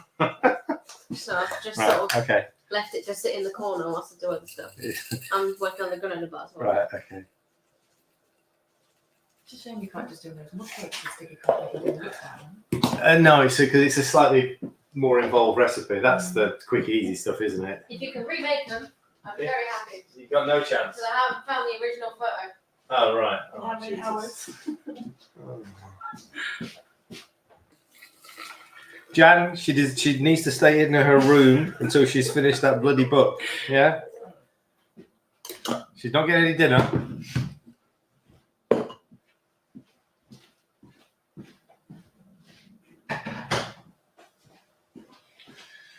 All right. Karen, can you make sticky toffee pudding, please, and then send a picture to Ella because she hasn't got one, and I can't be making that now. Right. Okay. Let's find chocolate cookies. It's been a while. Tried making crumpets a couple of days ago. Didn't work. What we're doing now, Heidi, is that everything that I've written up, when it goes into a piece of software, is being transferred into a design for the book, which needs pictures. So pretty much all of it's done. We're in the final few pages. We then need to send that artwork away to the printers. Yeah, I tried making crumpets. I've just seen it on my list. I tried making crumpets a couple of days ago. What an absolute failure. Worst thing I've made for a long time. So it'll be something that I'll revisit. Okay. Not next week. Yeah. Hope you crack the crumpets. Kathy, crumpet is here. And I am so far away from actually having it complete. I might as well just might as well just give up. It just nowhere close. Really? Croissants, we're getting there. It's going to take a bit more work. It's coming. I mean, you can thank Jan for this, but it's coming from that. But it'll take more work, and it will be an involved recipe. Yeah, will be an involved recipe. Don't think you're making a batch of croissants on a Monday morning before you go to work. It ain't happening. It'll be a Saturday job. Yeah, it'll be a thankless Saturday job. And Unless you work Saturdays. Unless you work Saturdays, yeah. Right, okay, let's do this. And I'm reading the instructions that I've written down because I've forgotten how that I make this. So we're going to revisit this whole thing together. Pan au chocolat, we're getting. I mean, they'll be easier. It's still not like a 2-minute job. You won't miss them soon. Yeah, you won't miss them soon. I mean, if you think about where we were, even just 6 months ago, a year ago, we're light years ahead of that now. Absolute light years ahead. I mean, none of this stuff existed a year ago. I need a bowl. A clean one would be preferable. Yeah, that'll do. Do you know that's got holes in it? What do you mean? Hold it up to the light. Holes? Yeah, hold it up to the light. You having me up? No, just hold it up to the light and you can see through it. Oh, You can actually see through it. how's that? I wondered why. I was mixing like egg and milk, and I was like, "Where's this coming from?" I've lifted it up, and there's this little drips of. Is that not supposed to be in the dishwasher? It's metal. Of course, it can go in the dishwasher. It's been pierced with something. I don't know. It's just got holes in it. Anyway, this one uses coconut oil for the. Here's a colour, yeah. Right. Here's the thing. For the best version of a chocolate cookie, you use coconut oil, unflavored, the cooking coconut oil. If you want a slightly softer version, or if you only got butter, that's what you'll get. You'll get a slightly softer version. Here's my coconut oil. It's a bit different to the coconut oil you get, but it's the same stuff. It's just mine comes in a bigger tub. I need 95 grams, but the flour, sweetener. Right, the coconut oil goes in last. So what I'm going to do is I'm going to melt it, because it does need to be liquid. and I'm just going to get everything else sorted out. This is a really straightforward. I mean, I know I say it all the time, but it is really a straightforward recipe.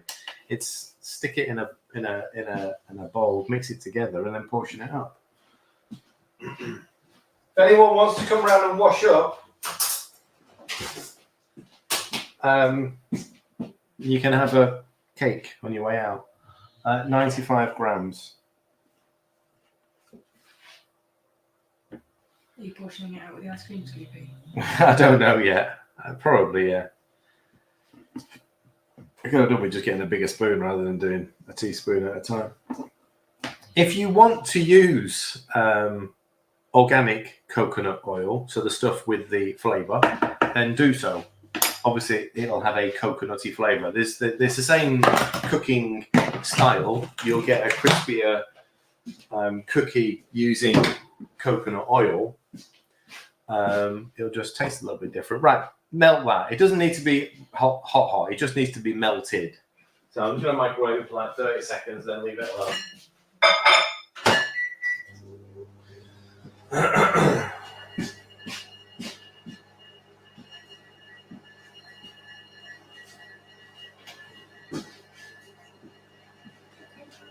Cocoa powder, yeah, I'll get it in a second.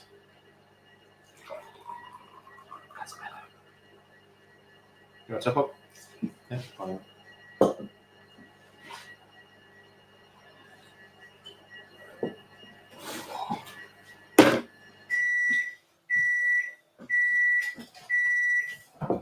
Again, you can flavour your cookies. This is just straightforward chocolate with vanilla essence. Chocolate and bubblegum if you want. It's entirely up to you. Any extract, any essence, whatever flavour. I'm just trying to think, could you put peanut butter in? You'd have to be really careful. I don't know. I'll forget I said that, just in case. It was on the list somewhere for a peanut butter cookie. Sue's tried it. Okay. Yeah, but Sue's a bit batshit crazy, so we don't want to be promoting that, do we? Right, flour, 20 grams.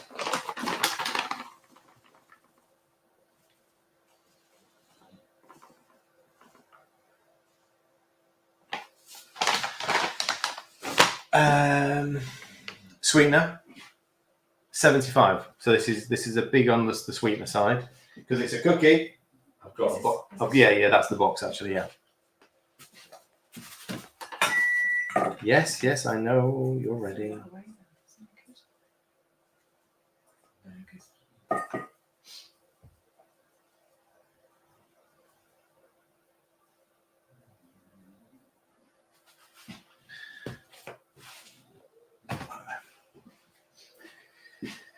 Cocoa. 30 grams.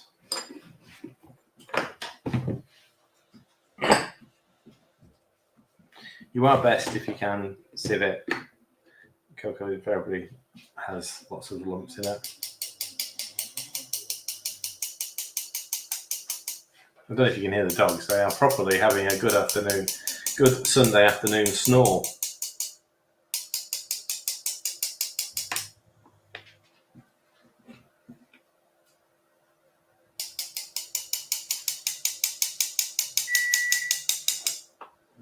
Come on.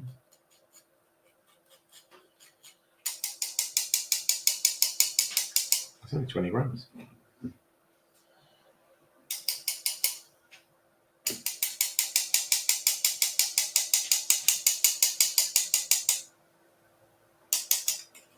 Blimey. Nearly.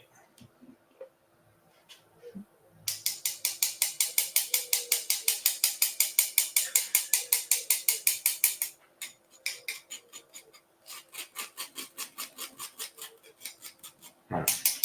There you go. Okay. Mix the ingredients. It says whisk the ingredients to ensure they're fully blended, which I will. Get my coconut milk on, that's it. Right, perfect. Coconut milk, oil. So that was just 30 seconds and it's turned to liquid. It'll depend how cold it is in your kitchen. If you've got your oil up in the cupboard, it may already be liquid.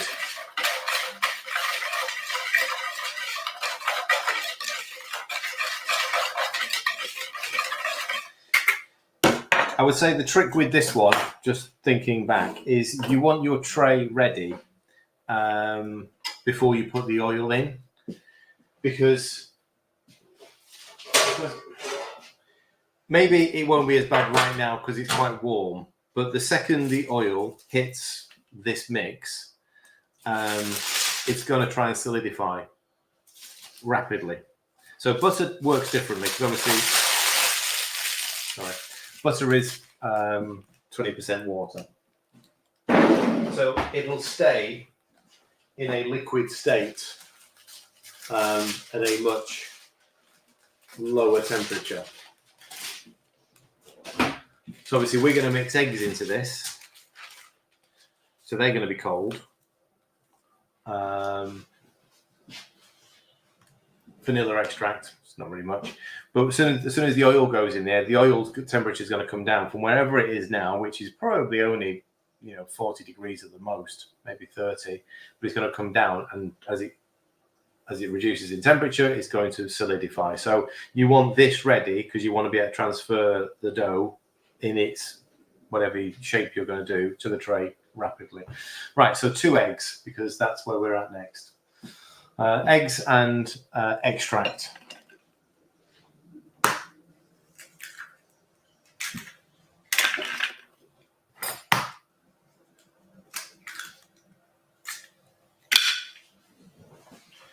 Spatula. That's the little one. Oh, extract.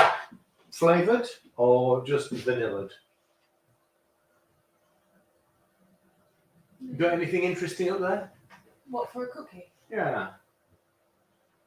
You could do mint chocolate cookies. Oh, yeah. You got the mint? Yeah.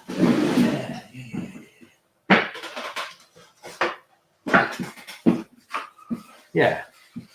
Sorry, Karen, outvoted mint. Yeah. So this is mint oil. So on that site, you'll find there are certain oils. So you'll get lemon oil, orange oil, mint oil. Oh, there's another one. Lime oil. The oils are stunning. Again, they're no more expensive. It is. It's almost like an aromatherapy oil. They are absolutely stunning.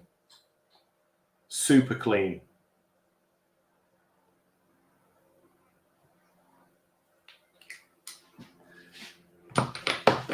Accounted for, but then one more fell in.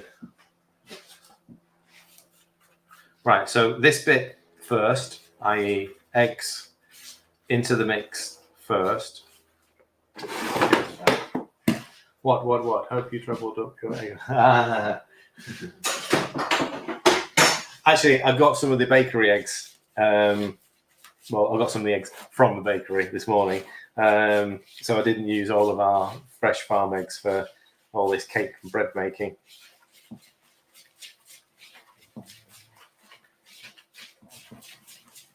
Okay, so it turns it into you can see a thick paste.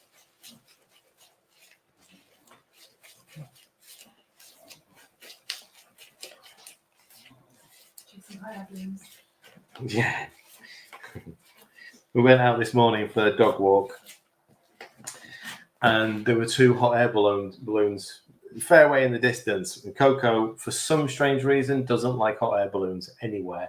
The instant she saw them, she never reacts, never when we're out and about. I mean, she'll bark at anything in the garden because that's her territory, but she never barks when she's out.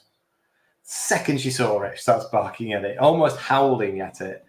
Hi, Jane. Special ingredients. That's it. I was like, well, surely they must be called something else. They're not. They're called special ingredients, and they have an entire list of flavors and oils. So the extracts and oils. The oils are citrus based or mint, and then all of the weird flavors. Don't be put off if you see some really expensive prices because they do the same oil or same flavor. Let's say banana in a 30 ml, 100 ml, a 500 ml, and a 1 kilo. And the 1 kilo will be a lot of money. Yeah, it's a lot of money, the 1 kilos. They're £500-600, some of them. 30 ml, £6.90.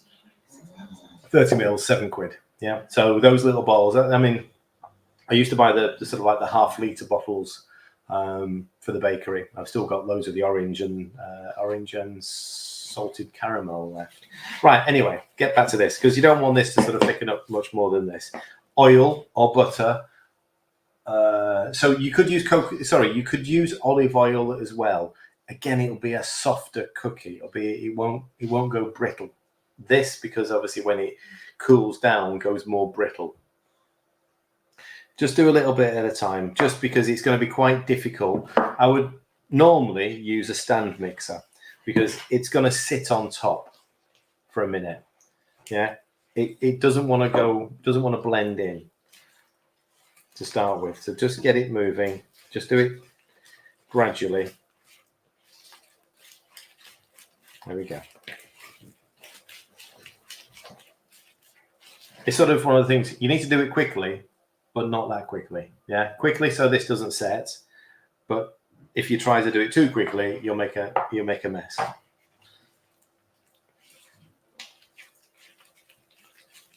Butter and olive oil will work in easier.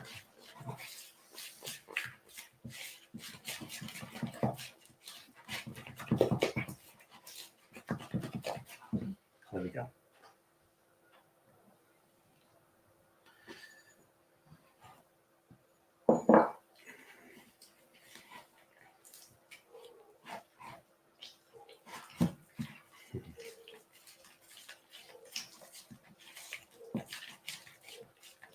Again, if you've got a stand mixer, it'll do this for you, and it'll invariably you've got the chocolate dough mix at the bottom, and the oil will sit on top for the first 20-30 seconds. Then suddenly the oil just gets soaked in, and it's turned the colour a little bit lighter, and it's turned the whole thing into like a chocolate fudge almost. You can sort of just about see it's a bit awkward with the light there, but yeah, there you go. Right, okay, done. So portioning it out.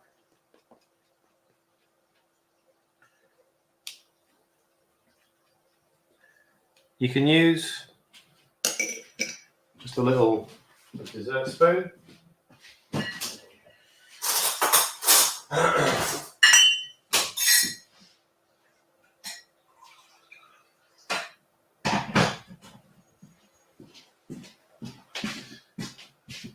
There's the boiler on here still somewhere. Warm water and a spoon, because otherwise it won't come off the spoon. So just warm water and a spoon, or yeah, go. You can get one of these little things. It's a little scooper. A few quid off Amazon. Ideal for these sorts of things if you want to try and get some sort of uniformity around what you're making. Again, it's not important. You don't have to have equal sized cookies, but it makes it much easier. Sorry, I'll move that out of the way. Makes it much easier to do that.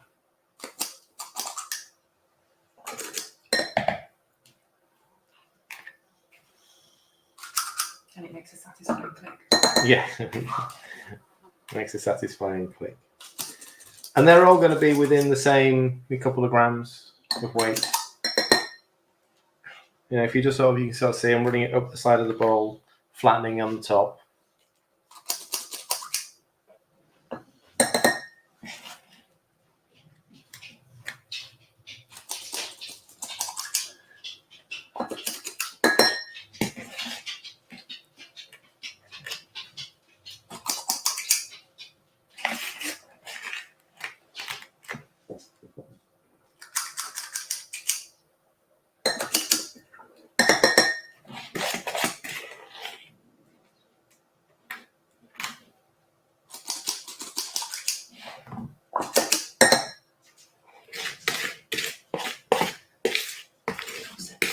Okay. Just put the link back in.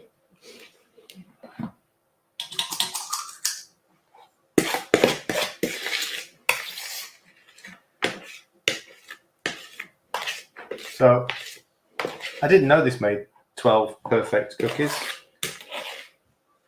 but it does. There's 11, and then if I scrape everything together, so that's not empty, yeah? Don't you think I only got 11 out of it? Well, I threw the bowl in the sink with that much mix in it. Look at that.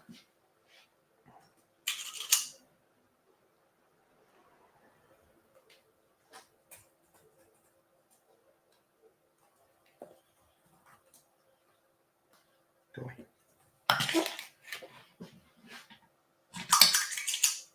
Okay.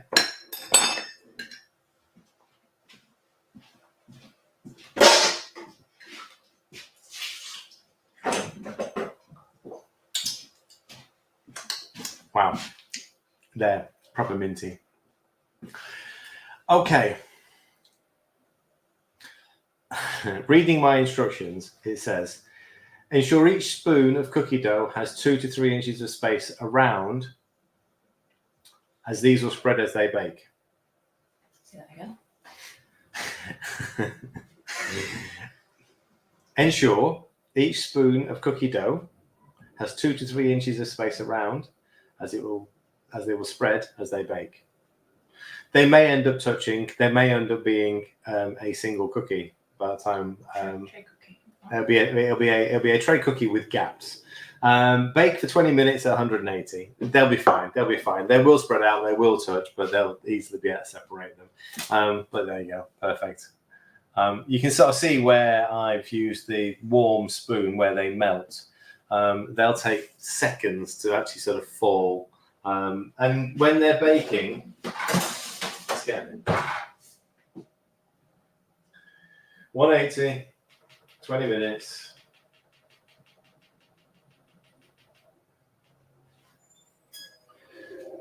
When they're baking, in about 5 minutes. Why am I suddenly stuttering? Everything should be okay. Once the tray has got to temperature, once the tray that they're on is at 180 degrees, they will essentially be frying themselves in the coconut oil. So you will see it'll be a bubbling coconut oil mess on the tray almost. And then all of the moisture from the egg will evaporate. They'll go firm, and then when they come out of the oven, give them a couple of minutes and they'll go crunchy. That's it. Did we want to hang around for the 20 minutes, or did you want me to just bugger off so you can go and get your life back? Well, you think you're making ginger nuts? No, I'm not making ginger nuts. You could do. No, I'm not making ginger nuts. No. There's You could put that No. in the tea. no making ginger nuts. Absolutely not.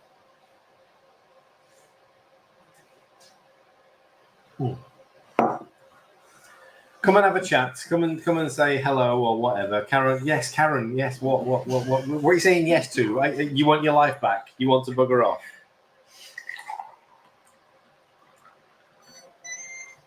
"20 minutes as of now, all right? I can do a bit of tidying up. Go on. I'll do some tidying up. Oh, do you need to scrape some more? Well, we need to do dog walk after this, but I can't go out until that's done anyway. But dog walk first. We do need to put the lamb in the oven. Put the lamb in, Marky, that's what I'm saying. Yeah. Yeah, not make ginger biscuits though. All right, I'll show you dinner, and then we've got to work out how to cook it. Probably gonna have to go into the grill actually. Not making ginger nuts. You're outdated. You can make them, Karen.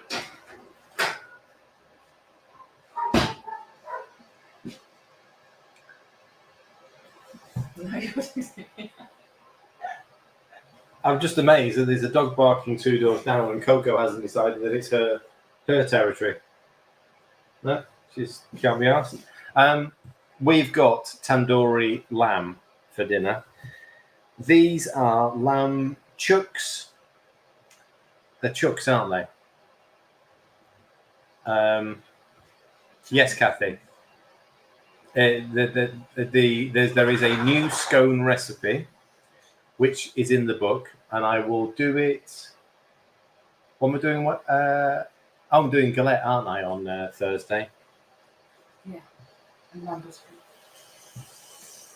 I might be able to do it Thursday as well.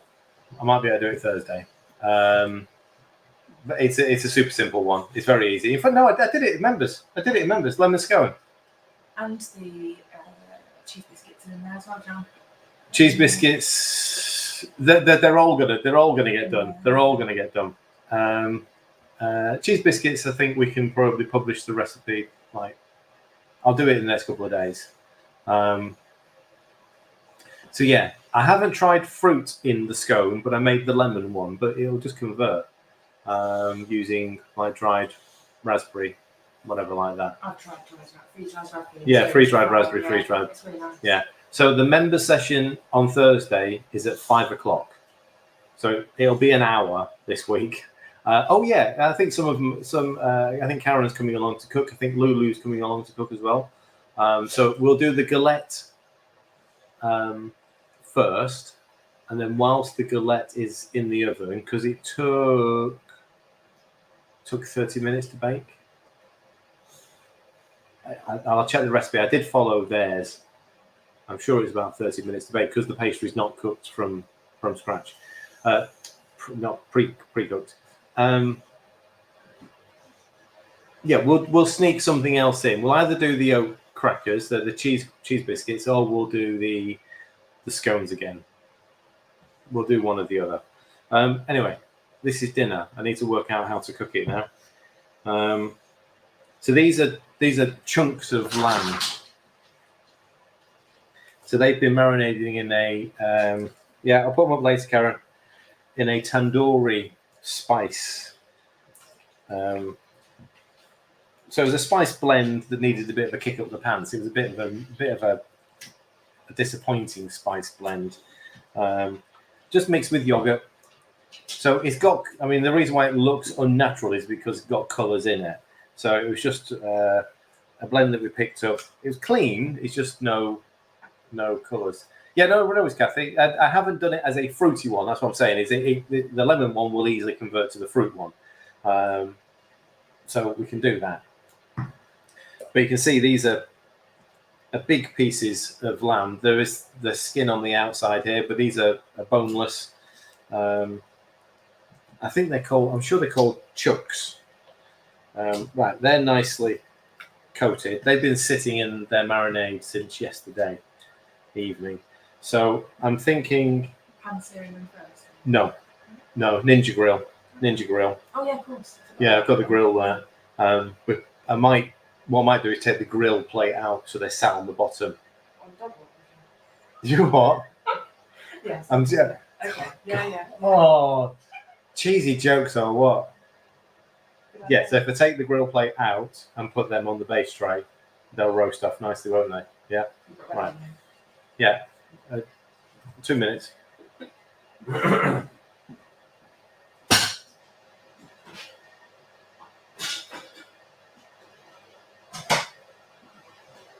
Tandoori lamb and cheesy soda bread. Yeah, sounds good. Just need to get rid of some of that chicken fat. Something left for the dogs.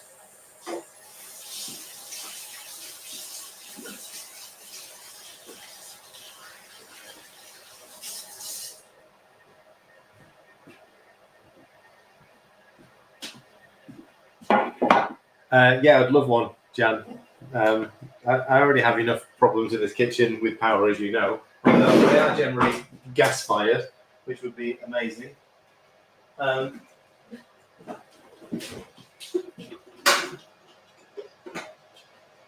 We saved this. This is for the dogs. Look at this. This is chicken fat. They'll absolutely love that. We predominantly just roast chicken thighs and chicken wings in the Ninja, and all of the fat and all of the goodness. The dogs absolutely love it. We actually had roast chicken wings this morning for breakfast.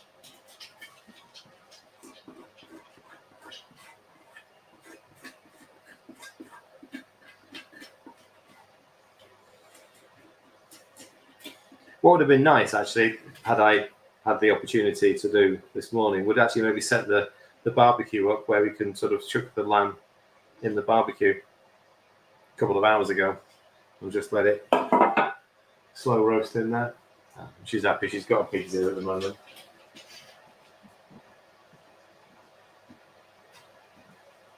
Yes, I know it's nearly dinner time or walk time. I know, but not just yet. Okay.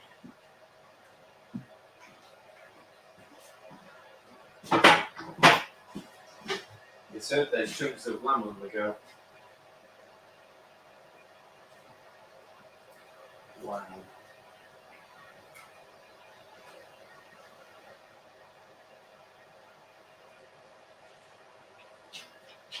That's enough lamb to keep us going for the week.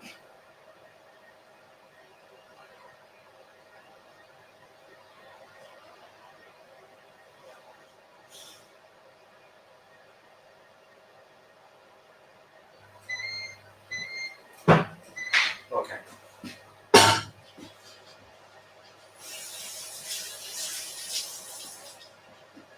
Right, away you two. I was joking, they're not for you. Off you go. Come on, come on, come on, come on, come on, come on, come on, come on, come on, come on. Go on. Back up. All right.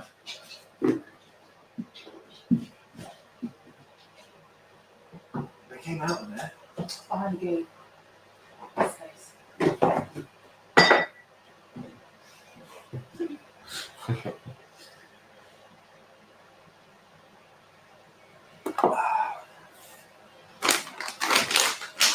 11 minutes to go. Let's have a look. Okay, so they have fallen completely. So there's no height to them at all. And they have formed perfect little cookie shapes. It's amazing, isn't it? You don't have to try and create a round. They just fall and they are a round. How about that? Gravity. Did you say crackety then? I wouldn't put it past you.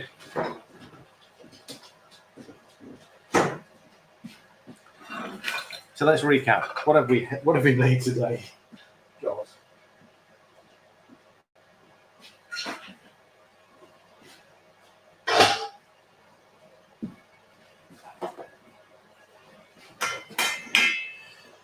$90 seconds, no, 2 minutes, a mess. Jan, I've got to tidy up, I know that. Panda Productions, still live. Panda Productions, brackets, still live. He has made a nice time.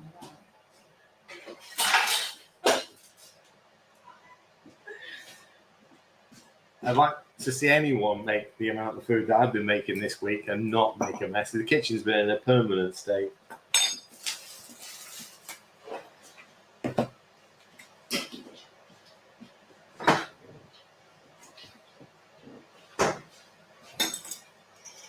You're welcome, Kathy. You're welcome.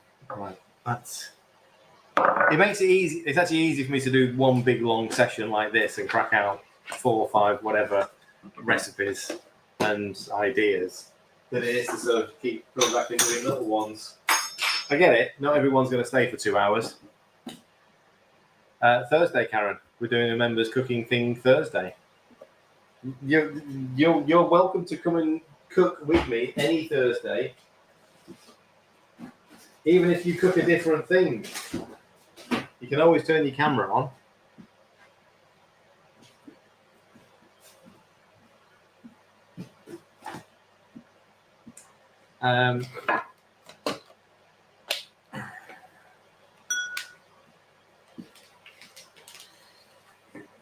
Yeah.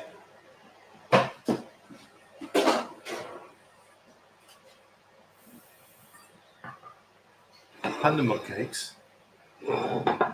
I know we haven't made that on the live, but that was made this morning, and it was still warm when we sliced it, so it always looks a little bit doughy. You never want to cook panda when it's warm. It's just not good. It never looks good. Let it cool down.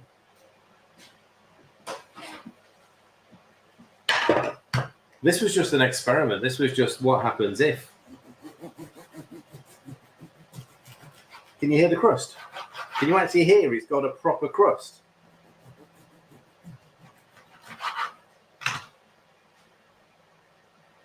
It's different to the soda breads.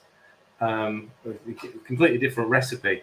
Obviously, I still get emails occasionally sort of saying, why don't you make a white loaf? Because it's not possible with what I do. It's just not possible. And I sort of come to the sort of like the clarity that I don't really worry about making a white loaf anymore because I don't want to eat a white loaf. Why eat a white loaf when I can make things like this? I'm not interested in what Warburtons do. I don't need to try and create something that has no flavour and it's just bland. A year ago, this didn't exist out of Panda flour. Wasn't possible. And you've seen the other stuff that we've made today already. The ginger nuts, the granola bars, the God knows what's in that one. Oh, the oat biscuits. Yeah. And we're 7 minutes away from bringing out little chocolate cookies. And the production's still live. This is a YouTube thing's coming up. It's reminding you.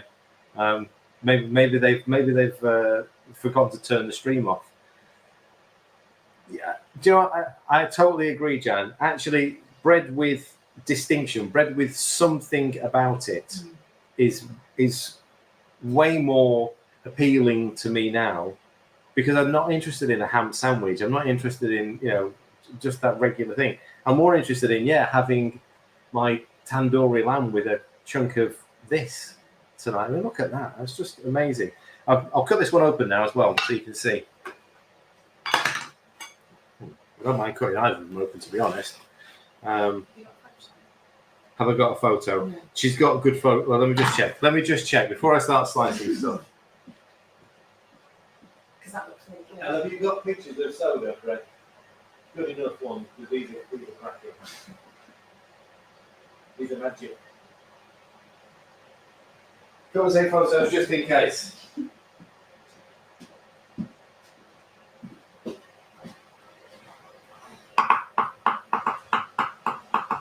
Make a crusty soda bread. Do you want it on something or just there? All right. The thing is as well that it's the different flour. I already know this. You cannot replicate the crunch that you would get from a baguette because you don't have the carbs available to do it. That's the only thing that creates the crunch. Good enough, yeah? Do you want the tomato one? That is in a different cut, or not interested? The chance of these being used is slim, you know. I know that. That's fine. I know. But Go on, cut them open. You've got them now. Chop, I've got a book to make.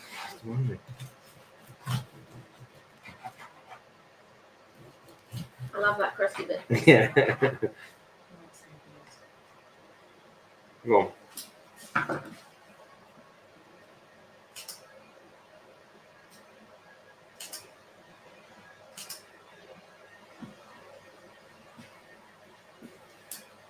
Again, you can sort of see the little pockets of cheese and bacon running through it. Let's do there you go. There's your dinner.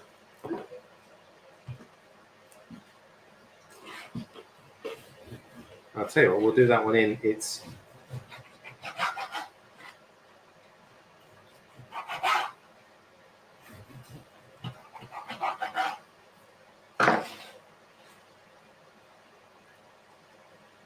don't know, you want that one? I don't know. How do you want that one? Oh. Sun-dried tomatoes, when they've been roasted again, the flavour is intense. You could, and as Ella announced, obviously, you cannot keep the flavour in the loaf. It does that when you make the dough separately. If you do it together, do it at the same time, the tomato will stay firmly embedded in the loaf. So I just did that to make two loaves and separate the flavors out. But the sun-dried tomatoes go crunchy. They're sweet. Yeah, no, they're perfect. Beautiful. Absolutely beautiful. And they're super sweet. Wow. Right, 3 minutes, and they are, I would say, pretty much perfect. Considering that's a recipe I've not looked at for probably 2 months. If that's the coconut way, that's the best cookie. The coconut oil makes the best cookie. So, that's fine too. Yeah. So again, I know when we publish the recipe, can I use butter? Can I use? Yes, you can. It won't be the same thing. Won't be the same thing.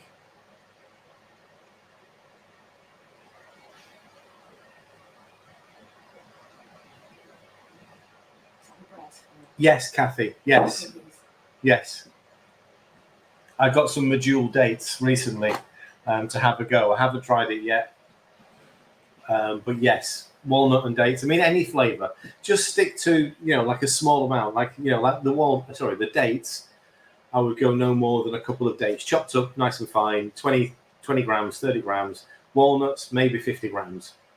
Don't overpower it. I mean, we get away with it with the cheese because it melts. But a lot more dry would actually dry the loaf out, and you won't get the same sort of rise. But yeah, dates and walnut, absolutely. So I've put some suggestions on the recipe anyway. So like the herbs and the whatever to mix together. Not much else I can say, is there? I was thinking this morning, Tesco did a cranberry and cashew bread. Right, okay. You got 2 problems there: cranberry and cashew. Cranberry. You would need to use either fresh cranberries or go and buy. You can get them, but they're very expensive. The freeze-dried cranberries. What you can't use is the dried cranberries in a supermarket because they are coated in sugar. If you look at the label, it'll say dried cranberries and it'll be 50% sugar, not carbs, 50% added sugar. So yes, cranberry, but it's either fresh. At certain points of the year, you will get them frozen, but very, very, as in give it 4 months and you'll get them for a couple of weeks. But you can buy them freeze-dried, very expensive. Cashews, the highest carb nut, one of. So you have to be really careful about using that. That walnuts are better. Brazil nuts, almonds, fine. Pecans, great. Cashews, I think they're close to 20 grams of carbs per 100. Just go and have a look. It will say dried cranberries on the packet, and on the back, cranberry might even be the second ingredient. It might not even make number 1. Sugar might be number 1.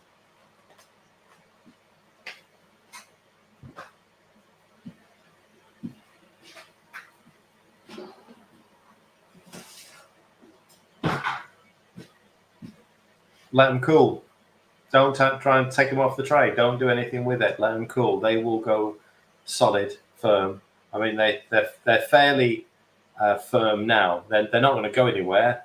They don't spread anymore. Let them cool. Once they're cold, you'll be able to snap them off the tray, and there's your chocolate mint cookies. No, it's not standing. There we go. Done. Right, if you've survived all 2 hours and 14 minutes, well done. Thank you very much. Hopefully, we've learned today how to make soda bread, how to make Panda 2-minute mug cakes. Don't do it in the mug. How to make, what else did I make? Where's everything gone? Chaffle, cookies, and everything else. Do you know what? I've no idea what we're going to do next Sunday. Not a clue yet. Not a clue. If you've got any recommendations, then ping it in. But it will definitely be something that's featuring in the book. Okay, so I'll tie it in. If you're not sure about something, like I might do waffles next week. So we had waffle chat earlier. We might do waffles, and I'll have a think. Okay, yes. Yeah, we can make lasagna. That's a good one because we can do the egg pasta. We can get that in the oven, a little bit like we did with the soda bread today, and then come back to it, and that's dinner made. Okay. All right. So what the first thing we'll do next Sunday? Never got round to it, Heidi. It won't make the book because we've reached cut off, but I will do it at some point soon. I'll have to concentrate on the book videos first, though, and then we'll do that. Falafel can be done, and there will be 2 versions of falafel, and I'll explain why when we get to them. Right, okay. Thank you. See you, members. See you tomorrow night. The rest of you, see you on... yeah, absolutely, Lisa. Sausage rolls, pastries. Actually, sausage rolls and pork pies. That's what I'll be doing when I do that one. Ginger nuts. Sorry, what? And ginger nuts. You've got ginger nuts in there. You can just eat them instead. Right, okay, I'm going. Thank you. See you all in the week at some point. Bye.